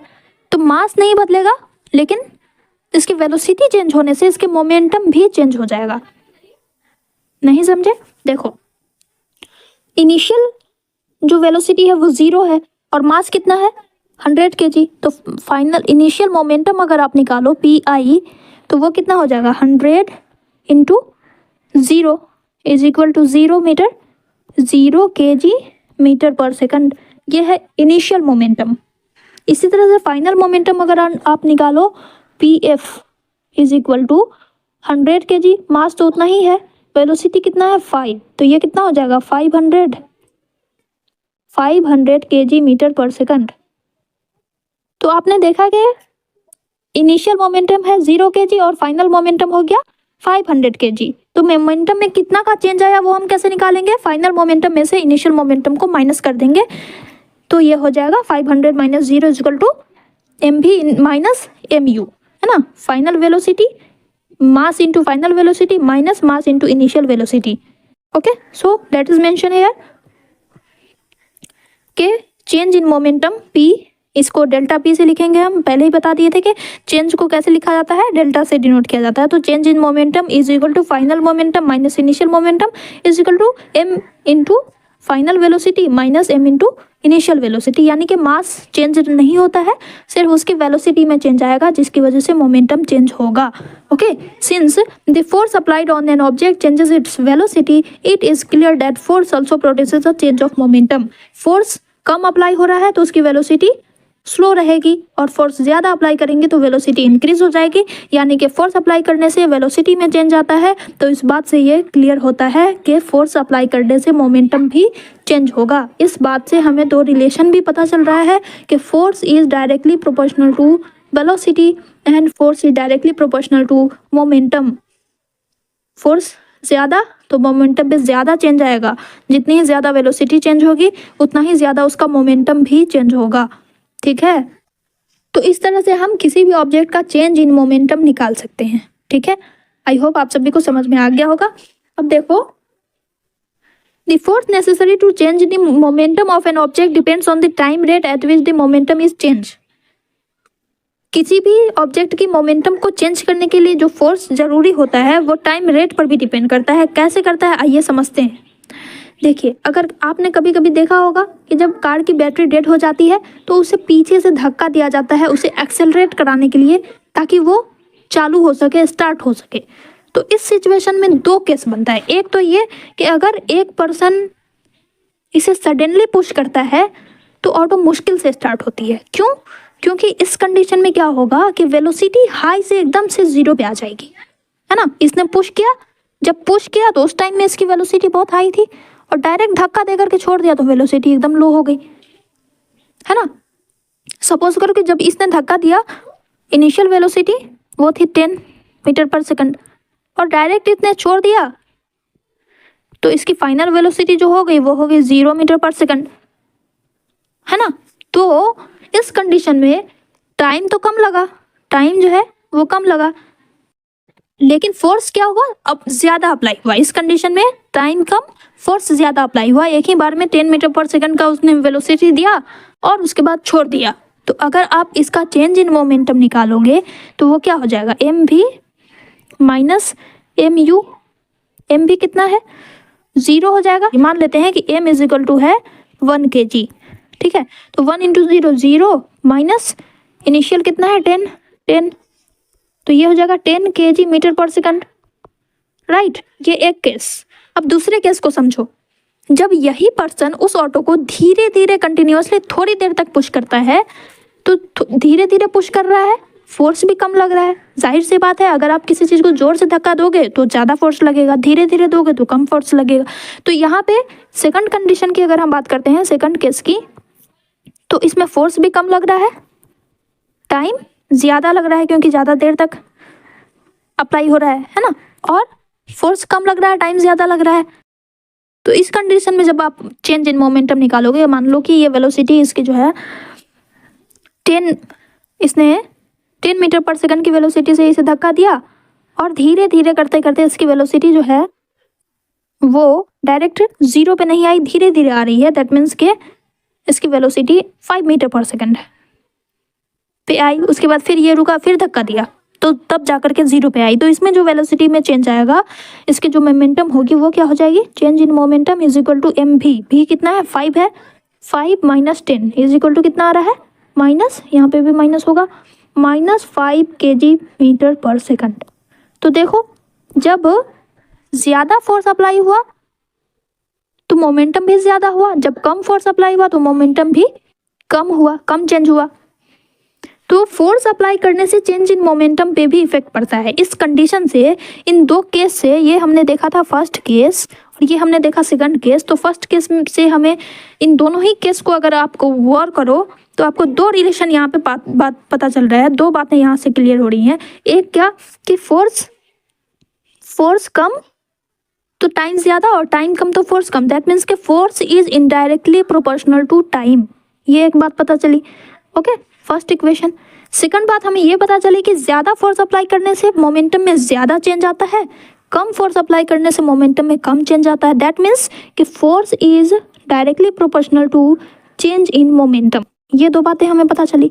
अब इन दोनों रिलेशनशिप को अगर आप कंबाइन करो, इन दोनों को अगर आप कंपेयर करो, तो हमें एक थर्ड इक्वेशन मिलता है, that is force is directly proportional to change in momentum upon time, change in momentum upon time. अब आप याद करो, फर्स्ट चैप्टर में आपने पढ़ा था acceleration. What is acceleration? Rate of change of velocity, है ना। एक मिनट, फिर से मैं इसे मिटाकर लिखती हूँ। देखो, दो इक्वेशन हमें पता चली। एक तो कि force is directly proportional to time, force is inversely proportional to time, और दूसरा इक्वेशन हमें मिला, force is directly proportional to change in momentum. इन दोनों को हमने कंबाइन किया तो हमें थर्ड इक्वेशन मिलता है, क्या? Force is directly proportional to change in momentum upon time. ठीक है। अब मैंने कहा कि एक्सेलरेशन इज इक्वल टू क्या होता है, rate of change of velocity. Change of velocity को हम कैसे डिफाइन करते हैं, कैसे लिखते हैं? Delta v. अब rate of change of velocity को कैसे लिखते हैं, डेल्टा v अपॉन टाइम। जब हम टाइम के साथ किसी भी चीज़ को एक्सप्रेस करते हैं तो उसे हम रेट कहते हैं, उस चेंज की रेट को बताता है। यही तो होता है ना एक्सेलरेशन का, acceleration is equal to delta v upon time. ठीक है, अब यही बात तो यहाँ पे है, change in momentum upon time. Time के साथ अगर हम किसी भी चेंज इन मोमेंटम को बता रहे हैं तो that is called the rate of change of momentum. ठीक है, यही है न्यूटन का सेकंड लॉ, यही बताता है न्यूटन का सेकंड लॉ।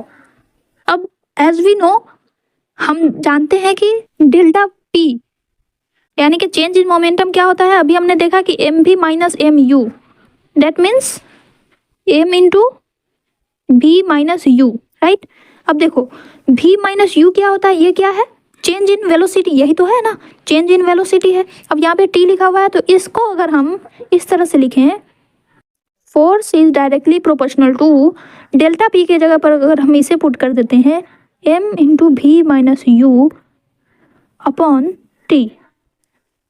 ओके, अब इसे हम इस तरह से लिख सकते हैं कि force is directly proportional to, m को अलग लिखेंगे भी माइनस यू अपॉन टी।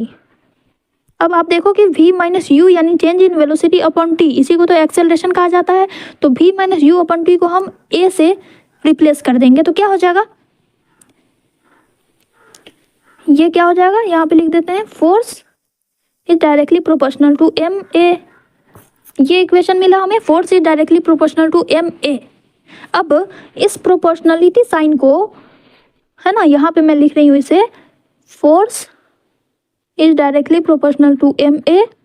अब इस डायरेक्ट प्रोपोर्शनलिटी साइन को अगर हम हटा देते हैं, इनको फिजिक्स का ये रूल होता है कि जब भी हम प्रोपोर्शनलिटी साइन को हटाते हैं तो वहाँ पे प्रोपोर्शनलिटी कांस्टेंट डालते हैं। प्रोपोर्शनलिटी कांस्टेंट यहाँ पे होगा के, तो एफ इज इक्वल टू हो जाएगा के एम ए। ये फिजिक्स का रूल है कि जब भी आप प्रोपोर्शनलिटी साइन हटाते हो, इक्वल टू से रिप्लेस करते हो तो उसकी जगह पे के लिखा जाता है। अब इस के की जो वैल्यू होती है वो ऐसा यूनिट में 1 होती है, so it will be f is equal to M a. Okay, f is equal to M A. तो यही तो है फॉर्मूला फोर्स का।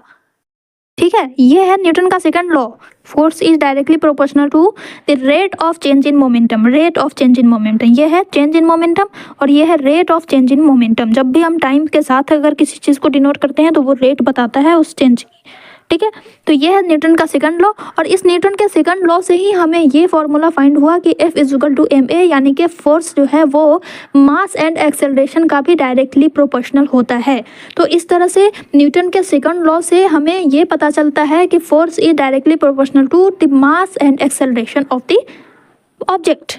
That's why this law is also known as the law of acceleration। इसीलिए इस Newton के second law को law of acceleration भी कहा जाता है। ठीक है, तो इन सारी चीज़ों को मैंने यहाँ पे समराइज किया है। The second law of motion states that the rate of change of momentum of an object is proportional to the applied unbalanced force in the direction of force. किसी भी ऑब्जेक्ट की जो चेंज ऑफ मोमेंटम की जो rate होती है वो directly proportional होती है अप्लाइड अनबैलेंस्ड फोर्स के। F is equal to, F is directly proportional to M v minus M u upon t. इसी m v minus M u को मैंने लिखा था, है ना, m v minus M u upon t is equal to m into भी minus you upon t. V minus you upon t क्या हो जाता है, एक्सेलरेशन हो जाता है, तो एम ए हो जाएगा। इसलिए इससे क्या फॉर्मूला निकलता है, m is equal to M a. Okay, इसलिए इससे ये हमें पता चल रहा है कि force is directly proportional to mass and acceleration. That's why the law of Newton's second law is also known as the law of acceleration. Newton के सेकंड लॉ को लॉ ऑफ एक्सेलरेशन भी कहा जाता है। ठीक है, फर्स्ट लॉ को law of inertia कहते हैं, सेकंड लॉ को लॉ ऑफ एक्सेलरेशन कहा जाता है। अब फोर्स की यूनिट होती है केजी मीटर पर सेकंड स्क्वायर, या फिर हम इसे न्यूटन से भी डिनोट करते हैं। अब ये जो यूनिट है वो कैसे डराइव हुई, देख लो, मास का क्या होता है ऐसा यूनिट, केजी, और एक्सेलरेशन का क्या ऐसा यूनिट होता है, मीटर पर सेकंड स्क्वायर। दोनों को मिक्स करके लिख दिया, एम केजी मीटर पर सेकंड स्क्वायर। ओके, अब आइए हम लोग इसके कुछ एप्लीकेशंस देखते हैं न्यूटन के सेकंड लॉ के। स्टूडेंट्स, न्यूटन का फर्स्ट लॉ का जो भी एप्लीकेशन है वो लॉ ऑफ इनर्शिया में जो हम लोगों ने देखा, इनर्शिया ऑफ रेस्ट के एग्जांपल्स, इनर्शिया ऑफ मोशन के एग्जांपल्स, इनर्शिया ऑफ डायरेक्शन के एग्जांपल्स है, वो सारे एग्जांपल्स न्यूटन्स फर्स्ट लॉ के एग्जांपल्स हैं। ओके, अब आइए हम लोग एप्लीकेशन देखते हैं न्यूटन के सेकंड लॉ की। तो देखो, आपने ये ऑब्जर्व किया होगा कि जब कभी भी फील्डर कैचिंग करता है तो वो अपने हाथों को पीछे की तरफ खींचता है।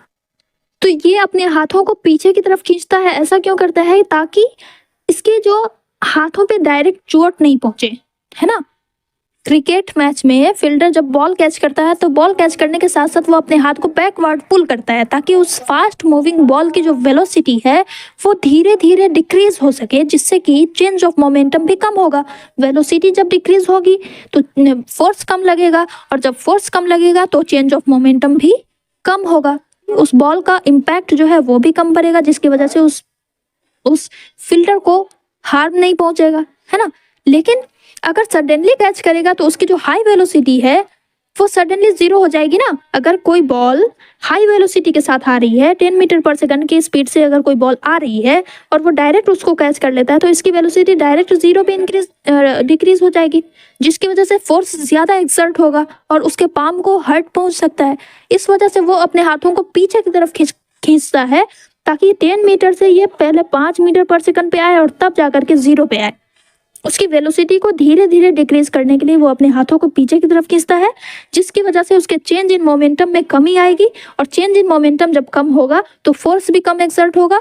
एज अ रिजल्ट उसके हाथों को हार्म नहीं पहुंचेगा। इसी तरह से अनदर एग्जांपल ले लो, जब भी एथलीट हाई जंप करते हैं ना तो वो सैंड बेड होता है, सैंड बेड पे जंप करते हैं, या फिर कहीं कहीं पे कुशन बेड होता है, स्पंजी बेड लगा हुआ होता है, ताकि वो उस पर जब जंप करें तो उसकी जो वेलोसिटी है डायरेक्ट 100 मीटर पर सेकंड से डायरेक्ट जीरो पे नहीं आए, पहले ये धीरे धीरे कम हो। ओके, कुशन बेड पे वो पहले जंप करेगा तो उसकी वेलोसिटी पहले 100 से 50 पे आएगी और तब जीरो पे आएगी। ऐसा करने से क्या होता है कि एथलीट की जो वेलोसिटी है वो धीरे धीरे स्टॉप होती है, सडनली स्टॉप नहीं होती है, जिससे कि रेट जो होती, चेंज ऑफ मोमेंटम की जो रेट होती है वो भी रिड्यूस होती है, और जब वेलोसिटी ग्रेजुअली डिक्रीज होगी तो चेंज ऑफ मोमेंटम की रेट भी डिक्रीज होगी। एज अ रिजल्ट क्या होगा, वो ज़्यादा फोर्सफुली नहीं गिरेगा, ना ही उसे चोट आएगी। ओके, इसी तरह का अनदर एग्जाम्पल भी आप ले सकते हो। मैंने ऑलरेडी बताया था कि जब कार को धक्का दिया जाता है तो जब डायरेक्ट पुश किया जाता है तो फोर्स भी ज़्यादा लगता है, टाइम कम लगता है और मोमेंटम ज़्यादा होगा जब फोर्स ज़्यादा अप्लाई होगा तो। लेकिन जब हम उसे धीरे धीरे पुश करेंगे तो कार स्टार्ट भी हो जाएगी इजीली और चेंज इन मोमेंटम भी कम होगा। तो ये सब एग्जाम्पल्स हैं न्यूटन के सेकंड लॉ ऑफ मोशन के। ठीक है, अब आइए हम लोग न्यूटन के थर्ड लॉ ऑफ मोशन को समझते हैं।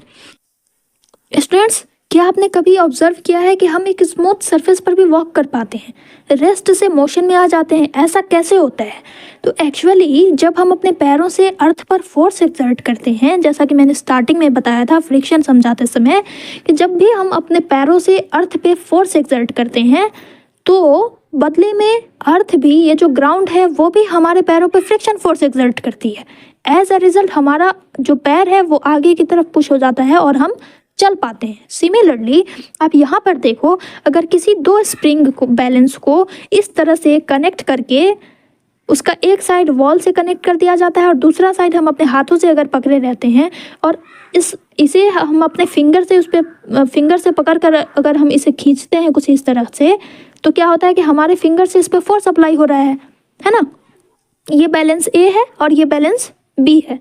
तो फोर्स स्प्रिंग ए पर हमने अपनी फिंगर से फोर्स अप्लाई किया, तो साइमल्टेनियसली हम ये देखते हैं कि जब बैलेंस ए को खींचा जाता है तो उतना ही मैग्नीट्यूड का फोर्स ये जो बैलेंस ए है वो फोर्स बी पे भी एक्सर्ट कर देता है, लेकिन अपोजिट डायरेक्शन में। ठीक है, अब देखो यहाँ पे ये हमने इस तरफ से फोर्स अप्लाई किया तो ये इस तरह से पुल हुआ। ठीक है, उसी मैग्नीट्यूड का फोर्स ए अप्लाई करता है बी पे, बट अपोजिट डायरेक्शन में ये इस तरफ से अप्लाई हो रहा है फोर्स। ठीक है, तो दैट मीन्स हमारी तरफ से एक्शन हुआ बैलेंस ए पर और बैलेंस ए ने इन रिटर्न रिएक्शन फोर्स लगाया बैलेंस बी पे। सिमिलरली जब कोई भी सेलर, ये जो सेलर है, नाविक को कहा जाता है सेलर, ये रोविंग बोट से जब जंप करता है तो बोट पीछे की तरफ मूव कर जाती है। देखो यहाँ पे ये आगे जंप किया और बोट पीछे चली जाती है। तो ऐसा क्यों होता है? तो एक्चुअली में जब सेलर जंप करता है तो ये अपने पैरों से इस पे फोर्स एक्सर्ट कर रहा है। सेलर अपने पैरों से रोबोट पर फोर्स एक्सर्ट करता है और बदले में ये भी रिएक्शन फोर्स एक्सर्ट करती है इसके पैर पे, जिसकी वजह से ये मूव कर पाता है और जंप कर जाता है। तो यानी कि सेलर की पैरों से एक्शन फोर्स लगा बोट पे और बोट ने इस पे रिएक्शन फोर्स लगाया, जिसकी वजह से बोट पीछे चली जाती है और वो बंदा आगे की तरफ जंप कर पाता है। तो आपने इस एग्जांपल्स में ये देखा कि जब भी कोई ऑब्जेक्ट रेस्ट पर होती है तो उसे मोशन में लाने के लिए फोर्स एक्सर्ट करना पड़ता है। ये तो हमने फर्स्ट लॉ में पढ़ लिया है ना, कि जब तक किसी भी ऑब्जेक्ट की पोजीशन चेंज नहीं होती है, जब तक कि उस पर कोई भी आउटर मोस्ट फोर्स अप्लाई नहीं होता है, तब तक उसकी पोजीशन चेंज नहीं होती है। ये है न्यूटन का फर्स्ट लॉ। ओके, अब हम यहाँ पे देख रहे हैं कि जब भी किसी ऑब्जेक्ट पे फोर्स एक्सर्ट किया जाता है तो इन रिटर्न वो ऑब्जेक्ट भी अदर ऑब्जेक्ट पे फोर्स एक्सर्ट करती है। एक ऑब्जेक्ट है, इस पे फोर्स अप्लाई हुआ और वो भी बदले में इस दूसरे ऑब्जेक्ट पे फोर्स अप्लाई करती है। यानी कि जब एक्शन फोर्स लगता है तो बदले में रिएक्शन फोर्स भी लगता है।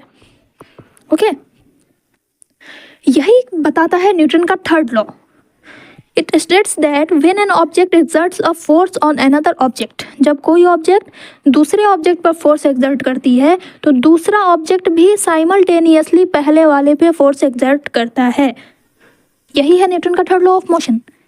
और ये दोनों जो फोर्सेस होती हैं वो इक्वल मैग्नीट्यूड की होती हैं। इनका जो मैग्नीट्यूड होता है वो इक्वल होता है, यानी कि इस तरफ से भी 5N का फोर्स अप्लाई हो रहा है तो इस तरफ से भी 5 न्यूटन का ही फोर्स अप्लाई हो रहा है। मैग्नीट्यूड सेम होता है but direction is opposite.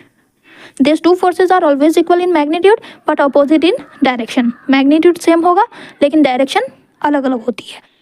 These forces always act on two different objects simultaneously and never on the same object. ये फोर्सेस कभी भी सेम ऑब्जेक्ट पर एक्ट नहीं करती हैं, यानी कि एक्शन एंड रिएक्शन के लिए दो ऑब्जेक्ट का होना ज़रूरी है, तभी action and reaction force apply होगा। जैसे कि देखो, अगर कोई भी ऑब्जेक्ट टेबल पे कोई ऑब्जेक्ट रखा हुआ है ना, मान लेते हैं कि यहाँ पे कोई ऑब्जेक्ट रखा हुआ है, तो आप सोचोगे क्या इसके पीछे भी एक्शन रिएक्शन फोर्स, यहाँ पे भी तो दो फोर्स अप्लाई हो रहा है ना। जब कोई भी ऑब्जेक्ट टेबल पे रखा हुआ होता है तो वहाँ पे भी दो फोर्स अप्लाई हो रहा है, तो क्या ये दोनों एक्शन रिएक्शन फोर्स ही एक्ट कर रही हैं यहाँ पे? तो आंसर होगा नहीं। क्यों? क्योंकि इस कंडीशन में दो फोर्स तो लग रही हैं, इक्वल मैग्नीट्यूड से लग रही हैं, अपोजिट डायरेक्शन में भी लग रही हैं, लेकिन सेम बॉडी पर ही लग रही है। टेबल जो है वो इस ऑब्जेक्ट पे फोर्स अप्लाई कर रहा है, ग्राउंड से भी जो फोर्स अप्लाई हो रहा है फ्रिक्शन फोर्स, वो भी इसी ऑब्जेक्ट पे लग रहा है। तो ऑब्जेक्ट तो सेम ही है, दोनों ही फोर्स किस पे अप्लाई हो रहे हैं? एक ही ऑब्जेक्ट पे अप्लाई हो रहे हैं। लेकिन एक्शन फोर्स क्या होता है? वो हमेशा दो डिफरेंट बॉडी पे अप्लाई होता है, इसलिए यहाँ पे एक्शन रिएक्शन फोर्स अप्लाई नहीं हो रहा है। ठीक है, आई होप आप सभी को समझ में आ गया होगा। सो that is mention here, These forces always act on two different objects simultaneously. दो डिफरेंट बॉडी पे कभी भी अप्लाई होता है, कभी भी सेम ऑब्जेक्ट पे अप्लाई नहीं होगा। और इन दोनों अपोजिट फोर्सेस को एक्शन एंड रिएक्शन फोर्स कहा जाता है। एक ऑब्जेक्ट दूसरे ऑब्जेक्ट पे फोर्स अप्लाई कर रहा है, this is called action force, और दूसरा ऑब्जेक्ट पहले वाले पे अप्लाई कर रहा है तो इसको कहेंगे reaction force. Okay, thus we can say that every action has an equal and opposite reaction. Newton's third law का एक अल्टरनेटिव स्टेटमेंट है, every action has an equal and opposite reaction. ठीक है, तो ये है न्यूटन का थर्ड लॉ। अब आइए हम लोग न्यूटन के थर्ड लॉ के कुछ एप्लीकेशंस को देखते हैं, डेली लाइफ एग्जांपल्स को समझते हैं। When a gun is fired, it pushes backward of after firing a bullet. This is called recoiling of the gun.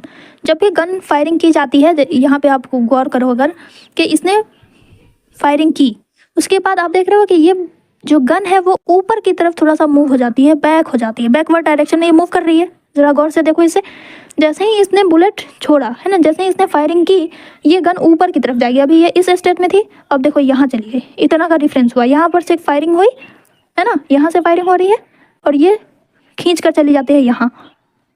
तो ये जो डायरेक्शन का जो चेंज हो रहा है, ये जो बैकवर्ड डायरेक्शन में गन पुश हो जाती है, इसी को कहा जाता है recoiling of the gun. This is called the recoiling of the gun. अब हमें ये बताना है कि ये ऐसा हो क्यों रहा है, इसकी डायरेक्शन जो है वो चेंज क्यों हो रही है, यहाँ की तरफ क्यों शिफ्ट हो जा रही है गन, रिक्वाइलिंग, गन की रिक्वाइलिंग क्यों हो रही है, हमें ये बताना है। तो एक्चुअली में क्या होता है कि जैसे ही गन बुलेट पे फोर्स एक्सर्ट करती है, एट टाइम बुलेट भी गन पे फोर्स एक्सर्ट करती है, जिसकी वजह से ये गन जो है वो पीछे की तरफ मूव कर जाती है। एक्शन रिएक्शन फोर्स यहाँ पे अप्लाई हो रहा है, जिसकी वजह से ये रिक्वाइलिंग देखने को मिलती है। ये first example. Another example, when a sailor jumps out of the rowing boat the boat moves backward. जैसा कि मैंने बता दिया कि जब भी सेलर जंप करता है तो ये रोबोट जो है इस पे फोर्स अप्लाई करती है, रिएक्शन फोर्स। इस बंदे ने इस बोट पे फोर्स अप्लाई किया, एक्शन फोर्स लगाया, और इन रिटर्न ये बोट भी इस सेलर की बॉडी पे रिएक्शन फोर्स अप्लाई करती है, जिसकी वजह से बोट पीछे की तरफ मूव कर जाती है। Another example, during swimming a swimmer moves ahead because the water pushes back on the swimmer. अब स्विमर स्विमिंग कैसे कर पाता है? तो एक्चुअली में ये अपने हाथों से वाटर को पीछे की तरफ धक्का देता है, फोर्स लगाता है। तो ये एक्शन फोर्स लगा रहा है वाटर पे पीछे की तरफ, और बदले में पानी भी इसकी बॉडी पे फॉरवर्ड फोर्स लगाती है, रिएक्शन फोर्स लगाती है, जिसकी वजह से ये स्विमर आगे की तरफ मूव करता है और पानी जो है वो पीछे की तरफ मूव करती जाती है और वो स्विमिंग कर पाता है। तो इसमें भी न्यूटन्स के थर्ड लॉ अप्लाई होते हैं। अनदर एग्जांपल देखो, रॉकेट्स। रॉकेट कैसे फ्लाई कर पाते हैं? रॉकेट हो गए, एरोप्लेन हो गए, इनमें क्या साइंस छिपा है? तो इसमें भी न्यूटन्स का थर्ड लॉ अप्लाई होता है। न्यूटन्स के थर्ड लॉ को ही फॉलो करके रॉकेट का इन्वेंशन किया गया है। एक्चुअली में क्या होता है कि रॉकेट की जो इंजन होती है, आपने देखा होगा, ये फ्यूल छोड़ती हुई रहती है ना। तो जैसे ही ये रॉकेट की जो इंजन है वो फोर्स एक्सर्ट करती है, एक्शन फोर्स लगाती है एक्सपैंडिंग एंड एक्सप्लोडिंग फ्यूल पे, और जिसके बदले में ये जो फ्यूल है वो रिएक्शन फोर्स लगाती है रॉकेट पे, जिसकी वजह से वो अपवर्ड डायरेक्शन में प्रोपेल कर पाता है। ओके, और robot moving through the water, इसके पीछे भी न्यूटन्स का थर्ड लॉ अप्लाई होता है। रोबोट वो पानी को पीछे की तरफ धक्का देता है और रिएक्शन फोर्स लगाती है पानी उस नाव पे, रोबोट पे, तो जिसकी वजह से रोबोट पानी में मूव कर पाती है। Okay, last example, by throwing a ball against a wall. जैसे ही आप बॉल को दीवार पर मारते हो तो वो वापस बाउंस बैक हो जाती है, वापस आ जाती है आपके पास। ऐसा क्यों होता है? आपने बॉल से वॉल पे फोर्स अप्लाई किया और बदले में फोर्स वो वॉल उस बॉल पे फोर्स एक्सर्ट करती है, जिसकी वजह से वो वापस बैक आ जाता है। तो ये कंडीशन हमें देखने को मिलती है। ओके, इसी तरह के और भी बहुत सारे एग्जांपल्स हैं न्यूटन्स थर्ड लॉ के, जैसे कि वॉकिंग ऑन द रोड, हम रोड पे चल पाते हैं, उसमें भी न्यूटन्स का थर्ड लॉ छिपा हुआ है। Jumping on a trampoline, trampoline पे जो जंपिंग होती है तो वो भी बाउंस कर जाता है, तो इसमें भी न्यूटन्स का थर्ड लॉ है। ओके, पानी से जो इलेक्ट्रिसिटी जनरेट की जाती है उसके पीछे भी न्यूटन्स का थर्ड लॉ अप्लाई होता है। जैसे कि वाटर मिल होता है ना, वाटर मिल में एक व्हील लगा हुआ होता है, उस व्हील में उस पर वाटर का फ्लो होता रहता है। ठीक है, एक वाटर मिल है, उस पर वाटर फ्लो हो रहा होता है, तो वाटर जो है उस व्हील पे फोर्स एक्सर्ट करता है, एक्शन फोर्स लगाता है, और बदले में व्हील जो है फ्लोइंग वाटर पर रिएक्शन फोर्स एक्सर्ट करती है। As a result electricity generate होती है। तो इस तरह से न्यूटन्स थर्ड लॉ हमारे चारों तरफ बहुत सारे लॉज ऑफ मोशन हमें देखने को मिलते हैं। हर तरफ अगर आप फिजिक्स को अच्छे से पढ़ लो तो हर एक चीज़ में आपको फिजिक्स नज़र आने लगेगी। अच्छा, अगर आप ये गन फायरिंग के एग्जांपल्स को अगर आप ध्यान से देखो तो जब गन से बुलेट रिलीज होती है तो बहुत दूर तक जाती है, लेकिन गन इतनी दूर तक पीछे नहीं जाती। ऐसा क्यों होता है?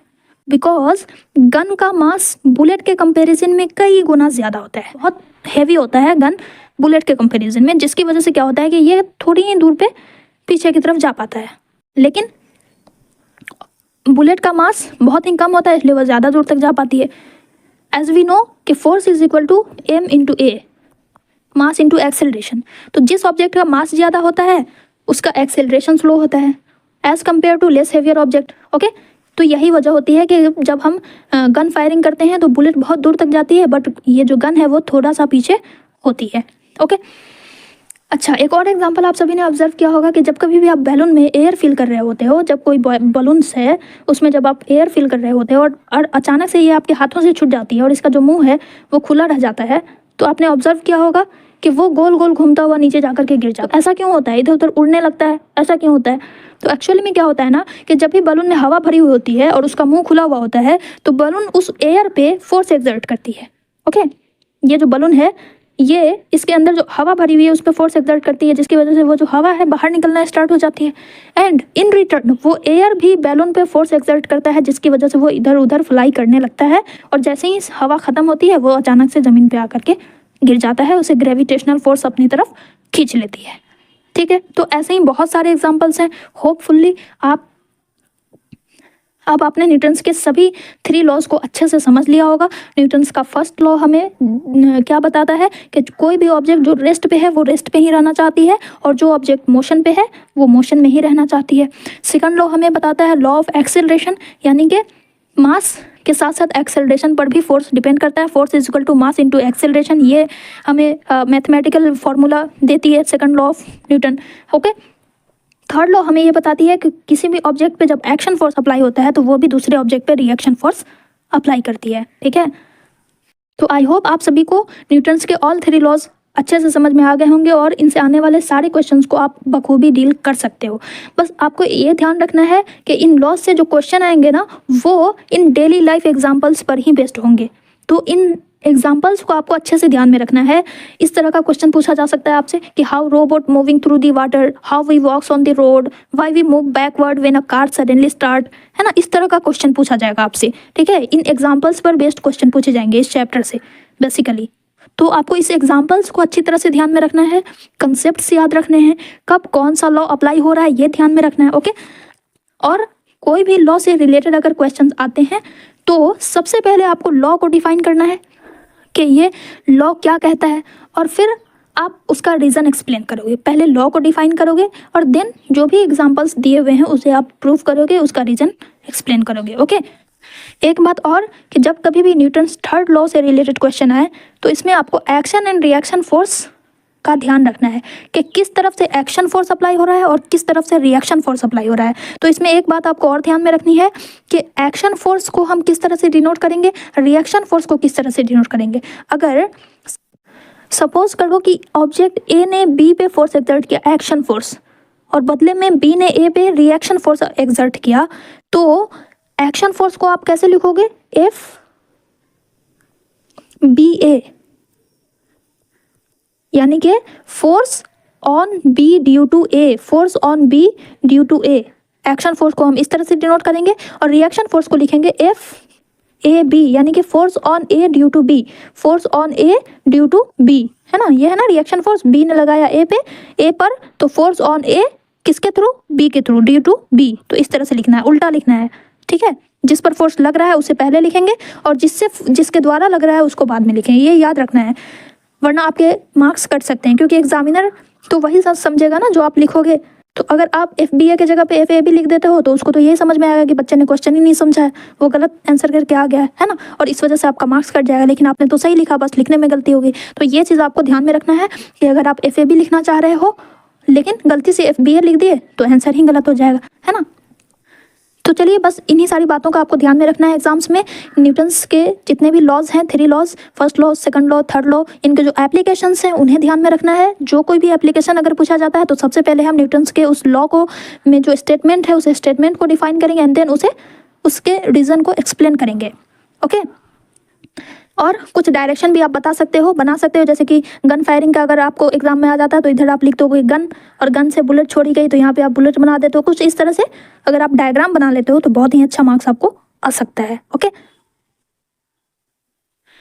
अब आइए एट लास्ट टॉपिक था इस चैप्टर का, कंजर्वेशन ऑफ मोमेंटम, जो कि रिमूव कर दिया गया है। तो चलिए अब हम लोग न्यूमेरिकल्स को देखते हैं, न्यूमेरिकल्स प्रैक्टिस कर लेते हैं। So first of all, first question, अगर ये कोई ऑब्जेक्ट है, ठीक है, इस पे इधर से 5 न्यूटन का फोर्स अप्लाई हो रहा है, 5 न्यूटन का, और इधर से 5 न्यूटन का फोर्स अप्लाई हो रहा है, तो आपको बताना है कि नेट फोर्स कितना अप्लाई हो रहा है। तो क्या होगा, F net is equal to, इस डायरेक्शन में हो रहा है तो मान लेते हैं, अगर हम इसे प्लस मानते हैं तो हम इसे क्या लिखेंगे, माइनस लिखेंगे, प्लस माइनस के साथ लिखेंगे। किसी भी वेक्टर क्वांटिटी का वैल्यू जब भी हम लिखते हैं तो उसे प्लस माइनस के साथ ही लिखेंगे, ये ध्यान रखना है। Okay, so the net force is equal two plus 5n minus 5n, क्या हो जाएगा, 0। ओके, ये answer 0 Newton. Okay, second example में अगर हम मान लेते हैं कि इधर से 20n का फोर्स अप्लाई हो रहा है, 20n,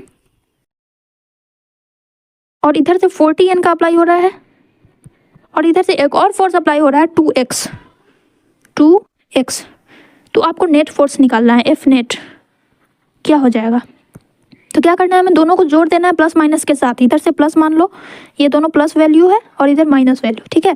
तो प्लस 20n, 20 प्लस 2x और ये माइनस में है, -40n इज इक्वल टू क्या हो जाएगा, ये दोनों को हम ऐड कर देंगे, है ना, 20 और ये माइनस है तो माइनस माइनस माइनस हो जाएगा, 40 में से 20 माइनस हो जाएगा तो कितना हो जाएगा, 2x माइनस 20, 2x माइनस 20। तो इसका वैल्यू बताना है अगर ये बैलेंस्ड फोर्स है, अगर मान लो कि ये जो फोर्स अप्लाई हो रहा है वो बैलेंस्ड फोर्स है, तब x का क्या वैल्यू होगा आपको बताना है। तो कैसे हम लिखेंगे, हम जानते हैं कि बैलेंस्ड फोर्स की जो नेट फोर्स होता है वो हमेशा 0 होता है, राइट। तो हम क्या मान लेंगे कि 2x minus 20 is equal to 0, इसलिए x इज इक्वल टू क्या हो जाएगा, ये माइनस में इधर दिया हुआ है, ये इक्वल टू के दाईं साइड में जाएगा तो प्लस हो जाएगा 20/2 is equal to 10 newton. Okay, इसी तरह से अनदर एग्जाम्पल ले लो। मान लेते हैं कि इधर से 10 न्यूटन का फोर्स अप्लाई हो रहा है और इधर से 20 न्यूटन का फोर्स अप्लाई हो रहा है, इधर से पॉजिटिव फोर्स और इधर से नेगेटिव फोर्स, तो इसका नेट फोर्स क्या हो जाएगा, +10 -20n इज इक्वल टू क्या होगा, -10 न्यूटन। अब बताओ ये माइनस क्या शो कर रहा है, डायरेक्शन शो कर रहा है ना कि राइट साइड से फोर्स अप्लाई हो रहा है 10 न्यूटन का। ओके, अनदर एग्जांपल ले लेते हैं कि मान लो कि ये कोई ऑब्जेक्ट है 50 kg का, उस पर इधर से 5x का फोर्स अप्लाई हो रहा है, 5x का, एंड अनदर फोर्स अप्लाई हो रहा है 6 + x का, ठीक है, और राइट साइड से 18 न्यूटन का फोर्स अप्लाई हो रहा है। अगर इसका नेट फोर्स है 12 न्यूटन, तो आपको निकालना है x की वैल्यू क्या होगी। तो कैसे निकालेंगे, इन दोनों को, इन सभी फोर्स को, जो भी अप्लाइड फोर्स है उन्हें हम कैलकुलेट कर लेते हैं, उन्हें हम ऐड कर लेते हैं और इक्वल टू में हम डाल देंगे F नेट, ठीक है। तो F net is equal to, ये है प्लस में और ये है माइनस, तो 5x प्लस x दोनों ऐड कर दो। अच्छा, फिर से मैं लिख ही देती हूँ, 5x प्लस 6 प्लस x -18 हो जाएगा, राइट साइड वाला माइनस में है तो -18, ओके। और F net is equal to कितना है, 12 है, तो 12 is equal to 5x plus x, 6x -18 में से 6 माइनस कर देंगे तो कितना हो जाएगा, 12 हो जाएगा, तो -12। ओके, अब इस माइनस को इधर आप ले आओ तो ये दोनों ऐड हो जाएगा, तो 6x इज इक्वल टू क्या हो जाएगा, 24, 6x इज इक्वल टू 12 + 12 24, इसलिए x is equal to 4। Okay, अब इस x की वैल्यू आप इस दोनों में पुट कर दोगे तो कितना हो जाएगा, 5 4 जा 20, ये 5x हो जाएगा 20 और 6 + x हो जाएगा 6 + 4 10, तो इधर का नेट वैल्यू कितना हो जाएगा, 30n। 30n का फोर्स लग रहा है किस साइड से, लेफ्ट साइड से। ओके, तो यही बताना है। आई होप आप सभी इस तरह के क्वेश्चन आने पर आप सॉल्व कर लोगे। अब आइए हम लोग अनदर एग्जाम्पल पे चलते हैं। A car is moving with a velocity of 80 km/h and it takes 5 second to stop होने में, यानी रेस्ट पोजीशन में आने में इसे 5 सेकंड का टाइम लगता है। After the brakes are applied, calculate the force exerted by the brakes on the car having the mass of 1000 kg along with the passenger. इसमें हमें फोर्स निकालना है, वेलोसिटी दी हुई है, फाइनल वेलोसिटी, स्टॉप है यानी कि 0 है ना, इनिशियल वेलोसिटी हम लिखेंगे सबसे पहले u is equal to 80 km/h दिया हुआ है, okay, 80 km/h। v is equal to क्या है, 0 km/h। टाइम कितना लग रहा है, 5 सेकंड। तो हमें निकालना है फोर्स। अच्छा, मास भी दिया हुआ है यहाँ पे, mass is equal to 1000 kg। सबसे पहले तो हमको क्या करना है कि हमें यूनिट कन्वर्ट करनी है, वेलोसिटी की यूनिट मीटर/सेकंड में चेंज करनी है, तो 80 × 5/18, ओके। तो ये कितना हो जाएगा, 22.2 मीटर/सेकंड, राइट।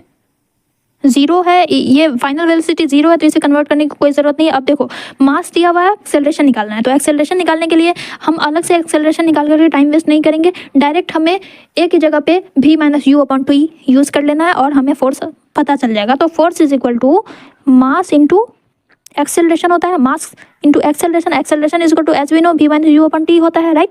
तो v - u की वैल्यू तो हमें पता है, सेकंड भी पता है, तो इसलिए हम ये फॉर्मूला यूज़ करेंगे। तो इट विल बी, मास कितना है 1000 और v कितना है 0 है, u कितना है 22.2, तो माइनस में हम इसे डायरेक्ट लिख देंगे बिकॉज v की वैल्यू 0 है तो वो लिखने की ज़रूरत नहीं है। 22.2 अपॉन टाइम कितना है 5 सेकंड। अब इस 5 सेकंड से 1000 को कट करो तो कितना हो जाएगा 200 is equal to, force is equal to कितना हो जाएगा, इन दोनों को मल्टीप्लाई कर दो, 2 टू ज़ा 4 4 4 4 4 4 4 और एक 2 0 हो जाएगा, इसमें एक पॉइंट है इसलिए इस 0 को कैंसिल, माइनस 4440 न्यूटन। न्यूटन कैसे हुआ? तो देखो मास का होता है केजी और एक्सेलरेशन का मीटर पर सेकंड स्क्वायर, तो केजी मीटर पर second square equal to 1 newton होता है, इसलिए हम इसे न्यूटन लिखेंगे। तो आंसर क्या हो जाएगा? माइनस 4440 न्यूटन का फोर्स एक्सर्ट हो रहा है। Okay, another example, a force of 5 Newton gives a mass of m1 and acceleration of 10 meter per second square and a mass m2 and acceleration of 20 meter per second. What acceleration would it give if both the masses were tied together? यानी कि दो object है, दो मास दिया हुआ है m1 और m2, अगर और दोनों का एक्सेलरेशन रेट भी दिया हुआ है, तो दोनों मास को अगर एक जगह कर दिया जाता है तब क्या एक्सेलरेशन होगा, ये हमें फाइंड आउट करना है। Okay, so here F is equal to 5n, right, F is equal to 5n, m1 a1, इसको मान लेते हैं हम a1, ठीक है, तो a1 कितना है? 10 मीटर पर सेकंड स्क्वायर, राइट, और a2 कितना दिया हुआ है? 20 मीटर पर सेकंड स्क्वायर, ठीक है। तो हम m1 और m2 की वैल्यू निकाल सकते हैं। m1 इज इक्वल टू क्या हो जाएगा? फोर्स अपॉन a1 होगा, क्योंकि फोर्स इज इक्वल टू होता है मास इंटू एक्सेलरेशन, तो मास इज इक्वल टू हो जाएगा फोर्स अपॉन एक्सेलरेशन, ठीक है। तो इज इक्वल टू ये हो जाएगा 5/10 is equal to 0.5 kg, 0.5 kg, और m2 अगर इसी तरह से आप निकालोगे तो ये कितना हो जाएगा? 5/20, 5/20 is equal to 0.25 kg, 0.25 kg, और ये भी kg में, ठीक है। तो ये m1 और m2 हमें पता चल गया। अब हमें क्या निकालना है? एक्सेलरेशन निकालना है, राइट। तो नहीं, एक्सेलरेशन नहीं निकालना है, सबसे पहले तो हम मास निकालेंगे, टोटल मास। जब दोनों मास को टाई कर दिया जाता है तब क्या एक्सेलरेशन रेट होगी, हमें ये पता करना है। तो पहले हम क्या करेंगे? m1 और m2 को ऐड करेंगे। ओके, सो m1 और m2 को जब हम ऐड करेंगे तो ये कितना हो जाएगा? 0.5 0 प्लस 0.25, दोनों को ऐड करोगे तो क्या हो जाएगा? 0.75, ये है total mass. Acceleration is equal to force upon mass हो जाएगा, तो एक्सेलरेशन इज इक्वल टू हो जाएगा, फोर्स कितना है? 5/0.75। अब इसे आप कैलकुलेट करोगे तो ये आ जाएगा आपको 6.671, ये हो गया एक्सेलरेशन हमारा। आइए अनदर एग्जांपल देखते हैं। What force would be needed to produce an acceleration of 2 metre पर सेकंड स्क्वायर, यहाँ पे होगा 2 मीटर पर second square in a toy of a mass half kg। यहाँ पे हमें मास पता है, एक्सेलरेशन पता है। Mass is equal to half kg, 1/2 kg। Acceleration कितना है? 2 मीटर पर सेकंड स्क्वायर। तो हमें क्या निकालना है? फोर्स निकालना है, कितना फोर्स प्रोड्यूस होगा, कितने फोर्स की जरूरत है। Force is equal to mass into acceleration. Mass कितना है? 1/2 इंटू 2 मीटर पर सेकंड स्क्वायर, kg मीटर पर सेकंड स्क्वायर। तो 2 से 2 कैंसिल, कितना हो गया? 1 kg मीटर पर second square is equal to 1 newton, because 1 newton is equal to होता है 1 kg मीटर पर सेकंड स्क्वायर, इसलिए हम इसे 1 न्यूटन लिखेंगे। Okay, calculate the acceleration produced by a force of 12 newton exerted on an object of mass 6 kg। अब इसमें क्या करना है? हमें एक्सेलरेशन निकालना है। फोर्स दिया हुआ है, मास दिया हुआ है, F is equal to 12n, mass कितना दिया हुआ है? 6 kg। So acceleration is equal to क्या हो जाएगा? Force upon mass. Okay, 12n upon 6 kg, 6 से 12 2 टाइम्स कट जाएगा, 2 kg से kg का कैंसिल, और 2 मीटर पर सेकंड स्क्वायर एक्सेलरेशन, ठीक है। तो इस तरह से आप क्वेश्चन को सॉल्व कर सकते हो। Another example, 2 object of mass 5 kg and 10 kg। अब 2 ऑब्जेक्ट है, एक ऑब्जेक्ट है 5 kg का, ठीक है, ये ऑब्जेक्ट है 5 kg का, और वहीं पे दूसरा ऑब्जेक्ट है वो है 10 kg का।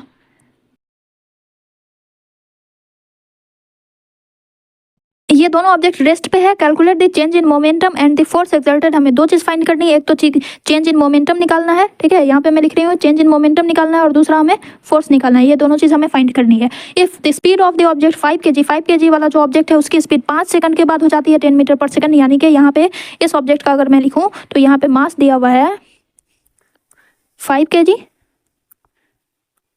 टाइम दिया हुआ है 5 सेकंड, और वेलोसिटी ये है फाइनल वेलोसिटी। इनिशियल वेलोसिटी क्या होगी? 0 होगी क्योंकि रेस्ट पे है, तो u है, u is equal to 0, v is equal to कितना? 10 मीटर पर सेकंड। ओके, तो इसका चेंज इन मोमेंटम हमें पता चल जाएगा, M B minus M U, right. तो इसका चेंज इन मोमेंटम पहले निकाल लो। चेंज इन मोमेंटम 5, मास कितना है 5, v माइनस यू, v कितना है 10, 10 माइनस 0 कितना हो जाएगा? 10 हो जाएगा। तो 5 into 10 minus 0 is equal to 50। Momentum का क्या होता है ऐसा यूनिट? केजी मीटर पर सेकंड, राइट, केजी मीटर पर सेकंड। याद रखने की जरूरत नहीं है, मास का होता है केजी और वेलोसिटी का मीटर पर सेकंड होता है, दोनों को एक साथ लिख देंगे तो केजी मीटर पर सेकंड हो जाएगा। ये हो गया ऑब्जेक्ट ए की। मान लो कि ये ऑब्जेक्ट ए है और ये है ऑब्जेक्ट बी, तो ऑब्जेक्ट ए का चेंज इन मोमेंटम हमें निकल गया 50 केजी पर मीटर पर सेकंड। इसी तरह से सेकंड ऑब्जेक्ट का निकालो, इसका मास कितना है? इसका मास दिया हुआ है 10 केजी।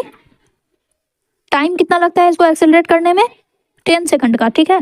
तो time is equal to 10 second, और यहाँ पे वेलोसिटी फाइनली इनिशियल वेलोसिटी क्या है? 0 है, u is equal to 0, v is equal to कितना दिया हुआ है? 25 मीटर पर सेकंड, 25 मीटर पर सेकंड। तो इसका चेंज इन मोमेंटम कितना हो जाएगा? सेकंड ऑब्जेक्ट का change in momentum m is equal to v minus you.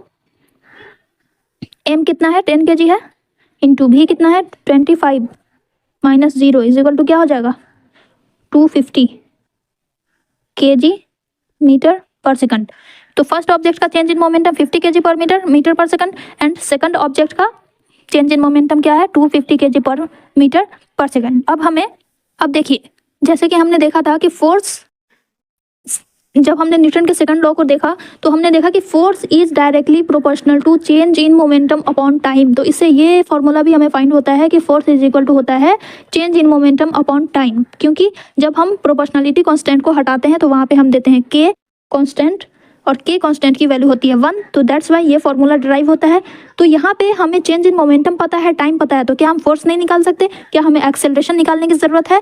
नहीं ज़रूरत है, क्योंकि हमने चेंज इन मोमेंटम निकाल लिया है। तो इसी तरह से डायरेक्ट हम चेंज इन मोमेंटम को पुट करके फोर्स निकाल लेंगे। तो इस कंडीशन में फोर्स ये वाला फर्स्ट ऑब्जेक्ट का फोर्स हो जाएगा change in momentum upon time, 50 into 50 upon time कितना है? 5, तो ये हो जाएगा 10 न्यूटन। इसी तरह से सेकंड ऑब्जेक्ट का आप निकाल लो, 250 अपॉन टाइम कितना लग रहा है इसमें? 10, तो ये क्या हो जाएगा? 25 न्यूटन। ओके, आई होप आप सभी को समझ में आ गया होगा। अनदर एग्जांपल देखते हैं। Calculate the force required to accelerate a car with a velocity of 20 metre पर second in 10 second if its mass is 1500 kg। इसमें हमें फोर्स निकालना है। क्या क्या गिवन है सबसे पहले हम उसे लिख लेंगे। Required to accelerate a car, यानी कि ये कार रेस्ट पे है और उसे एक्सेलरेट किया गया 20 मीटर पर सेकंड की। तो u इज इक्वल टू सबसे पहले लिखेंगे u is equal to 0 metre पर second, v is equal to है 20 मीटर पर सेकंड, टाइम दिया हुआ है 10 सेकंड, मास दिया हुआ है 1500 kg। हमें क्या निकालना है? फोर्स निकालना है। तो फोर्स इज इक्वल टू क्या होता है? m a। अब a नहीं दिया हुआ है, लेकिन v और u हमें पता है, तो मास इज इक्वल टू क्या लगा देंगे हम? v minus you upon T. Okay, ज़्यादा टाइम नहीं लगाना है, एक्सेलरेशन निकालो उसके बाद फिर तब जा करके इसमें पुट करो, डायरेक्ट हम यहीं पे पुट कर देंगे। Okay, so 1500 into V minus U, V कितना है? 20 है, यू 0 है, तो 20 डायरेक्ट लिख दो, अपॉन टी, टी कितना है? 10 सेकंड, 10 यहाँ पे लिख दो, 10 0 से 0 कैंसिल हो, 15 दूनी 30, 3000 n। ये हो गया फोर्स। ओके, प्लस में आया है, यानी कि टुवर्ड्स द वेलोसिटी के डायरेक्शन में फोर्स अप्लाई हो रहा है। ओके, अब आइए हम कुछ टफ एग्जांपल को देखते हैं। वेलोसिटी टाइम ग्राफ से हम कैसे किसी चीज को फाइंड करेंगे। The velocity time graph of a ball of mass 20 gram, mass, ball का मास कितना है? 20 ग्राम, मास इज इक्वल टू 20 ग्राम, ठीक है। Moving along a straight line on a long table is given in the graph below. अब देखो, कोई भी बॉल है एक, जो कि एक टेबल रखा हुआ है, उस पर वो मूव कर रही है, यहाँ से मूव करती हुई यहाँ तक जा रही है, ठीक है। हमें बताना है कि how much forces does the table exert on the table to bring it to rest. तो ये कोई बॉल है जो कि लुढ़कती हुई जा रही है। अब इस बॉल को रेस्ट पोजीशन में लाने के लिए कितना फोर्स एक्सर्ट करना पड़ेगा टेबल को, ये हमें बताना है, फोर्स बताना है। यानी कि रेस्ट पोजीशन फाइनल वेलोसिटी हो गई। ओके, तो हमें फाइनल वेलोसिटी पता है 0, और स्ट्रेट लाइन पे जा रही है, इनिशियल वेलोसिटी कितना दिया हुआ है ये हमें ग्राफ में पता चलेगा। ये देखो 20 मीटर पर सेकंड से स्टार्ट हुई है और ये 10 सेकंड में ये चली आती है, 10 सेकंड में रेस्ट पोजीशन अपनी अक्वायर कर लेती है, अटेन कर लेती है। तो हमें इससे टाइम भी पता चल रहा है और इनिशियल वेलोसिटी भी पता चल रही है। तो u is equal to 20 metre पर सेकंड, भी हमें पता चल गया। 0 कितना टाइम लगा, 10 सेकंड का। तो अब फोर्स आराम से निकल जाएगा। Force is equal to m into भी माइनस यू अपॉन टी। हम a नहीं लिखेंगे क्योंकि इसमें एक्सेलरेशन नहीं दिया हुआ है, ठीक है। तो m इज इक्वल टू कितना है, मास 20 ग्राम। अब देखो यहाँ पे 20 ग्राम दिया हुआ है, लेकिन 1 न्यूटन इज इक्वल टू क्या होता है, 1 kg मीटर पर सेकंड स्क्वायर। तो हमें kg में चेंज करना पड़ेगा। मास को सबसे पहले हमें kg में कन्वर्ट करना है, चाहे किसी भी यूनिट में मास दिया हुआ है उसे हम सबसे पहले kg में कन्वर्ट करेंगे। Okay, so 20 gram is equal to हो जाएगा क्या, 20 अपॉन 1000 kg। अब इसे आप कैलकुलेट कर लो तो ये हो जाएगा 51/50 इज इक्वल टू हो जाएगा 0.02 kg। ओके, सो यहाँ पे हम डायरेक्ट लिख देंगे 0.02 kg। ओके, ये हो जाएगा 0.02 kg, इसलिए F इज इक्वल टू 0.02 और V कितना है, 20 दिया हुआ है और U भी 0 है, U है 20 मीटर पर सेकेंड। ओके, सो भी 0 माइनस 20 अपॉन टाइम कितना दिया हुआ है, 10 सेकंड। अब इसे आप कैलकुलेट करो यहाँ, तो ये हो जाएगा 0.02 इंटू माइनस 20, साइन लिखना नहीं भूलेंगे, नहीं तो सब गड़बड़ हो जाएगा। 10 से इसको कैंसिल करो, -2 हो जाएगा, इज इक्वल टू क्या हो जाएगा, माइनस 0.04 न्यूटन, माइनस 0.04 न्यूटन। अब आप बताओ कि यहाँ पे माइनस का साइन क्यों है। बॉल वेलोसिटी अपने मोशन से रेस्ट पोजीशन पे आई है, इसलिए यहाँ पे माइनस का साइन है। फोर्स एक्सर्ट करने पे नेगेटिव डायरेक्शन में फोर्स अप्लाई हुआ है, इसलिए यहाँ पे माइनस का साइन आया है। ओके, अनदर एग्जांपल देखते हैं। A truck starts from rest से स्टार्ट हो रही है, तो यू क्या हो जाएगा, 0 and rolls down a hill with a constant acceleration. It travels a distance of 400 meter. 400 meter की डिस्टेंस ट्रेवल कर रही है 20 सेकंड में। तो ये जो डिस्टेंस है वो क्या हो जाएगा, displacement. S is equal to 400 meter और टाइम कितना लगा, 20 सेकंड। तो हमें क्या निकालना है, एक्सेलरेशन निकालना है और उसके बाद find the force acting on it if its mass is 7 ton. तो हमें मास भी पता है, कितना है मास, 7 टन। 7 टन, 1 टन होता है 1000 kg के, तो 7 ton is equal to 7000 kg। Okay, हमें क्या क्या निकालना है, ए निकालना है एंड फोर्स निकालना है। तो कैसे निकालेंगे, हमें तो भी नहीं पता है, फाइनल वेलोसिटी हमें नहीं पता है, तो दिमाग लगाओ कौन सा फॉर्मूला अप्लाई होगा। ये वाला जो एग्जाम्पल मैंने यहाँ पे पुट किया है ना, ये आपके लिए बहुत बहुत इंपॉर्टेंट है। इसके दोनों क्वेश्चन बहुत ही ज़्यादा इंपॉर्टेंट है, इसे आप बहुत अच्छे से प्रैक्टिस करोगे। ध्यान दो कि कैसे बन रहा है। देखो सोचो, यहाँ पे एक्सेलरेशन और फोर्स भी नहीं पता है, हमें वेलोसिटी भी नहीं पता है, तो कौन सा फॉर्मूला अप्लाई होगा। पिछले चैप्टर में याद है आपने 3 इक्वेशंस ऑफ मोशन पढ़े थे, जिसमें एक फॉर्मूला था s is equal to ut plus 1/2 at square. वही फॉर्मूला यहाँ पे अप्लाई होगा। यहाँ पे मैं लिख रही हूँ s is equal to ut plus 1/2 at square. अब देखो यहाँ पे a नहीं पता है, बाकी सारी चीज़ें पता है, आराम से निकल जाएगा एक्सेलरेशन, राइट। s के जगह पे 400 meter is equal to u कितना है, 0 है, तो ut 0 हो जाएगा, इसे लिखने की कोई जरूरत नहीं है। 1/2 इंटू a कितना है, a नहीं मालूम है, इंटू a और t कितना है 20, तो 20 को डबल मल्टीप्लाई करेंगे, 20 400 हो जाएगा, 400 सेकंड स्क्वायर। ठीक है, अब इस 2 से इस 400 को कट करो, कितना हो जाएगा 200। 400 is equal to a into 200 second square, इसलिए a क्या हो जाएगा 2 हो जाएगा। 400 अपॉन 200, ये मीटर में है और ये सेकंड स्क्वायर है, दोनों को कट करोगे तो कितना हो जाएगा 2 मीटर पर सेकंड स्क्वायर। हमें एक्सेलरेशन पता चल गया, अब हमें फोर्स आराम से निकल जाएगा। फोर्स इज इक्वल टू क्या होता है, m upon A, sorry m into A is equal to mass कितना है 7000 इंटू 2 इज इक्वल टू क्या हो जाएगा 14000 न्यूटन। ये हो गया, ठीक है, ये एक्सेलरेशन और ये फोर्स।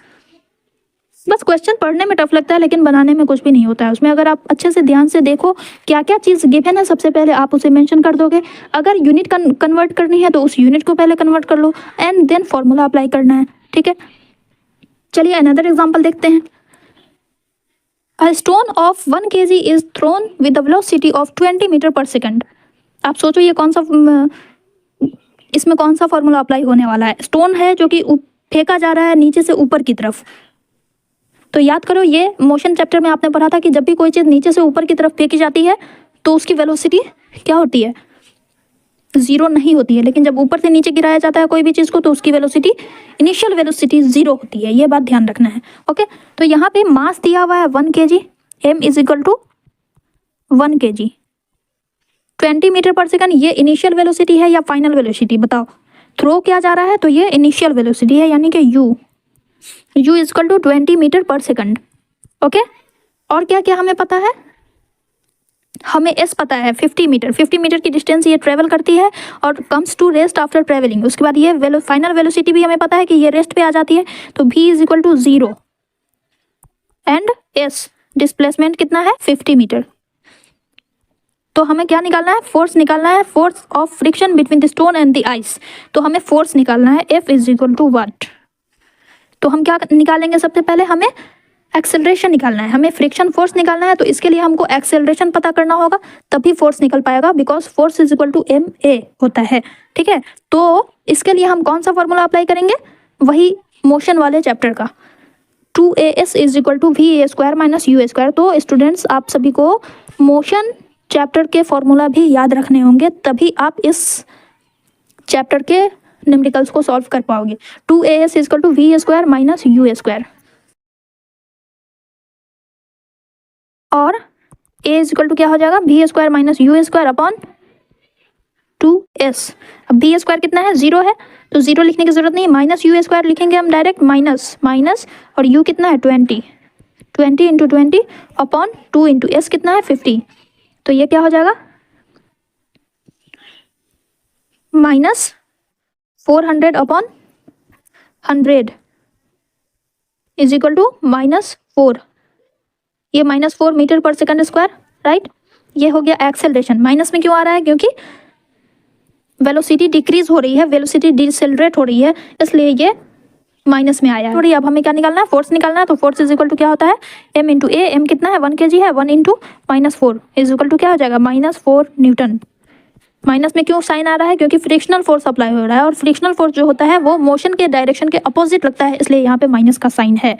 ठीक है, another example, an automobile vehicle has a mass of 1500 kg। तो मास हम सबसे पहले लिखेंगे, मास कितना है 1500 kg। What must be the force between the vehicle and road? तो ये भी व्हीकल और रोड के बीच में फ्रिक्शन फोर्स निकालने के लिए कह रहा है। If the vehicle is to be stopped with a negative acceleration of 1.7 meter पर सेकंड स्क्वायर, का नेगेटिव एक्सेलरेशन है, यानी कि हम माइनस में लिखेंगे, a is equal to -1.7 meter पर सेकंड स्क्वायर। तो हमें फोर्स निकालना है, सिंपल सीधा सा क्वेश्चन है ये, 1500 इंटू -1.7 मीटर पर सेकंड स्क्वायर। बस इसमें आपको माइनस प्लस का ही ध्यान रखना था इस क्वेश्चन में, और कुछ नहीं है। इन दोनों को मल्टीप्लाई करेंगे तो ये हो जाएगा -2550 kg मीटर पर second square is equal to -2550 newton. आप इस तरह से लिखोगे ना तो ये बेटर होगा। पहले आप ये सिंबल लिखो, ये यूनिट लिखो, एंड देन न्यूटन में लिखो। ठीक है, नेक्स्ट और लास्ट क्वेश्चन हम लोग देख लेते हैं। A hockey ball of mass 200 gram travelling, ये देखो ग्राम में लिखा हुआ है, तो सबसे पहले हम इसे केजी में कन्वर्ट करेंगे। ठीक है, तो mass is equal to 200 upon 1000 kg is equal to क्या हो जाएगा, 2 0 से 2 0 कैंसिल, 2 पंचे 10, 5 से 1/5, 1/5 इज इक्वल टू 0.2। ठीक है, 0.2 kg। ट्रेवलिंग एट 10 मीटर पर सेकंड 10 मीटर पर सेकंड की रफ्तार से ये हॉकी बॉल है वो ट्रेवल कर रहा है, is struck by hockey stick so as to return it along its original path. यानी कि एक हॉकी बॉल जिसे हिट किया गया 10 मीटर पर सेकंड की वेलोसिटी से, ठीक है, और जब ये रिटर्न वापस आता है तो इसकी वेलोसिटी होती है 5 मीटर पर सेकंड। तो देखो जब ऊपर की तरफ फेंका जा रहा है तो माइनस में साइन आएगा, प्लस में साइन आएगा, और जब वापस हो रहा है तो माइनस में साइन आएगा, ये ध्यान रखना है। तो हमें फाइंड करना है magnitude of change in momentum occurred in the motion of the hockey ball by the force applied by the hockey stick। तो हमें फोर्स चेंज इन मोमेंटम निकालना है। ओके, तो यहाँ पे इनिशियल वेलोसिटी हो गई 10 मीटर पर सेकंड, प्लस में होगा। ठीक है, तो u is equal to 10 meter पर सेकंड और भी कितना है, माइनस में होगा, क्योंकि ऊपर से नीचे की तरफ गिर रहा है बॉल, इसलिए ये माइनस में होगा, डायरेक्शन चेंज हो गया, इसलिए पॉजिटिव से निगेटिव साइन हो जाएगा। अब हमें चेंज इन मोमेंटम निकालना है। क्या होता है फॉर्मूला, m इंटू भी माइनस यू। m कितना है 0.2 इंटू वेलोसिटी, फाइनल वेलोसिटी है -5 माइनस इनिशियल वेलोसिटी 10, इस दोनों को जब आप ऐड करोगे तो हो जाएगा ये 0.2 into -15 is equal to -3 kg metre पर सेकंड। ये हो गया। नेगेटिव में क्यों आ रहा है चेंज इन मोमेंटम, क्योंकि डायरेक्शन चेंज हो गया है। जिस डायरेक्शन में बॉल मूव कर रहा था उस डायरेक्शन से वो वापस रिटर्न होया है, इसलिए इसकी चेंज इन मोमेंटम का साइन माइनस में होगा। ठीक है, आइए आज का लास्ट क्वेश्चन देखते हैं। An object of mass 100 kg is accelerated uniformly from a velocity of 5 metre पर सेकंड टू 8 मीटर पर सेकंड इन 6 सेकंड। एक 100 kg मास का कोई ऑब्जेक्ट है जो कि 6 सेकंड में 5 मीटर पर सेकंड से 8 मीटर पर सेकंड की वेलोसिटी को अटेन कर लेता है। तो इसका इनिशियल एंड फाइनल मोमेंटम पता करना है और उसके बाद हमें फोर्स भी पता करना है। ठीक है, तो हम सबसे पहले लिखेंगे mass is equal to 100 kg। Initial velocity कितनी है 5, u is equal to 5 metre पर second, v is equal to 8 metre पर सेकंड है, क्योंकि उसी डायरेक्शन में जा रही है इसलिए दोनों पॉजिटिव में है। और टाइम दिया हुआ है हमें 6 सेकंड। तो हमें निकालना है initial momentum, final momentum, P I is equal to क्या होता है एम यू। एम कितना है 100 है और यू कितना है, इनिशियल वेलोसिटी 5 है, तो ये कितना हो जाएगा 500 kg मीटर पर सेकंड, kg मीटर पर सेकंड। इनिशियल वेलोसिटी निकल गई। अब final velocity is equal to M भी होता है 100 इंटू भी कितना है 8, तो ये कितना हो जाएगा 800 kg मीटर पर सेकंड, kg मीटर पर second. Okay, initial momentum final momentum हमें पता चल गया। क्या अब हम फोर्स नहीं निकाल सकते, change in momentum upon time. ठीक है, तो हम फोर्स निकाल लेंगे आराम से। F is equal to change in momentum upon time. अब चेंज इन मोमेंटम, फाइनल में से इनिशियल को माइनस कर दो, 800 में से 500 को माइनस करेंगे कितना हो जाएगा 300 अपॉन टाइम कितना है 6 इज इक्वल टू कितना हो जाएगा 50 न्यूटन। ये हो गया हमारा फोर्स। आई होप आप सभी को सारे क्वेश्चंस अच्छे से समझ में आ गए होंगे। ओके, तो इसी के साथ आज का हमारा फिजिक्स का 3rd चैप्टर कंप्लीट होता है, 1 शॉर्ट रिवीजन। अब नेक्स्ट लेक्चर में हम लोग ग्रेविटेशन का रिवीजन करेंगे। आई होप आप सभी को सारी चीज़ें बहुत अच्छे से समझ में आ गई होंगी। अभी भी अगर किसी भी क्वेश्चन में अगर आपको कोई भी डाउट है तो आप हमें कमेंट सेक्शन में ज़रूर बताएंगे, और सेशन कैसा लगा, आपके लिए कितना हेल्पफुल रहा, ये भी बताइएगा। ओके, टिल देन जिन बच्चों के एग्जाम्स अभी होने वाले हैं उन्हें all the best, take care, bye bye.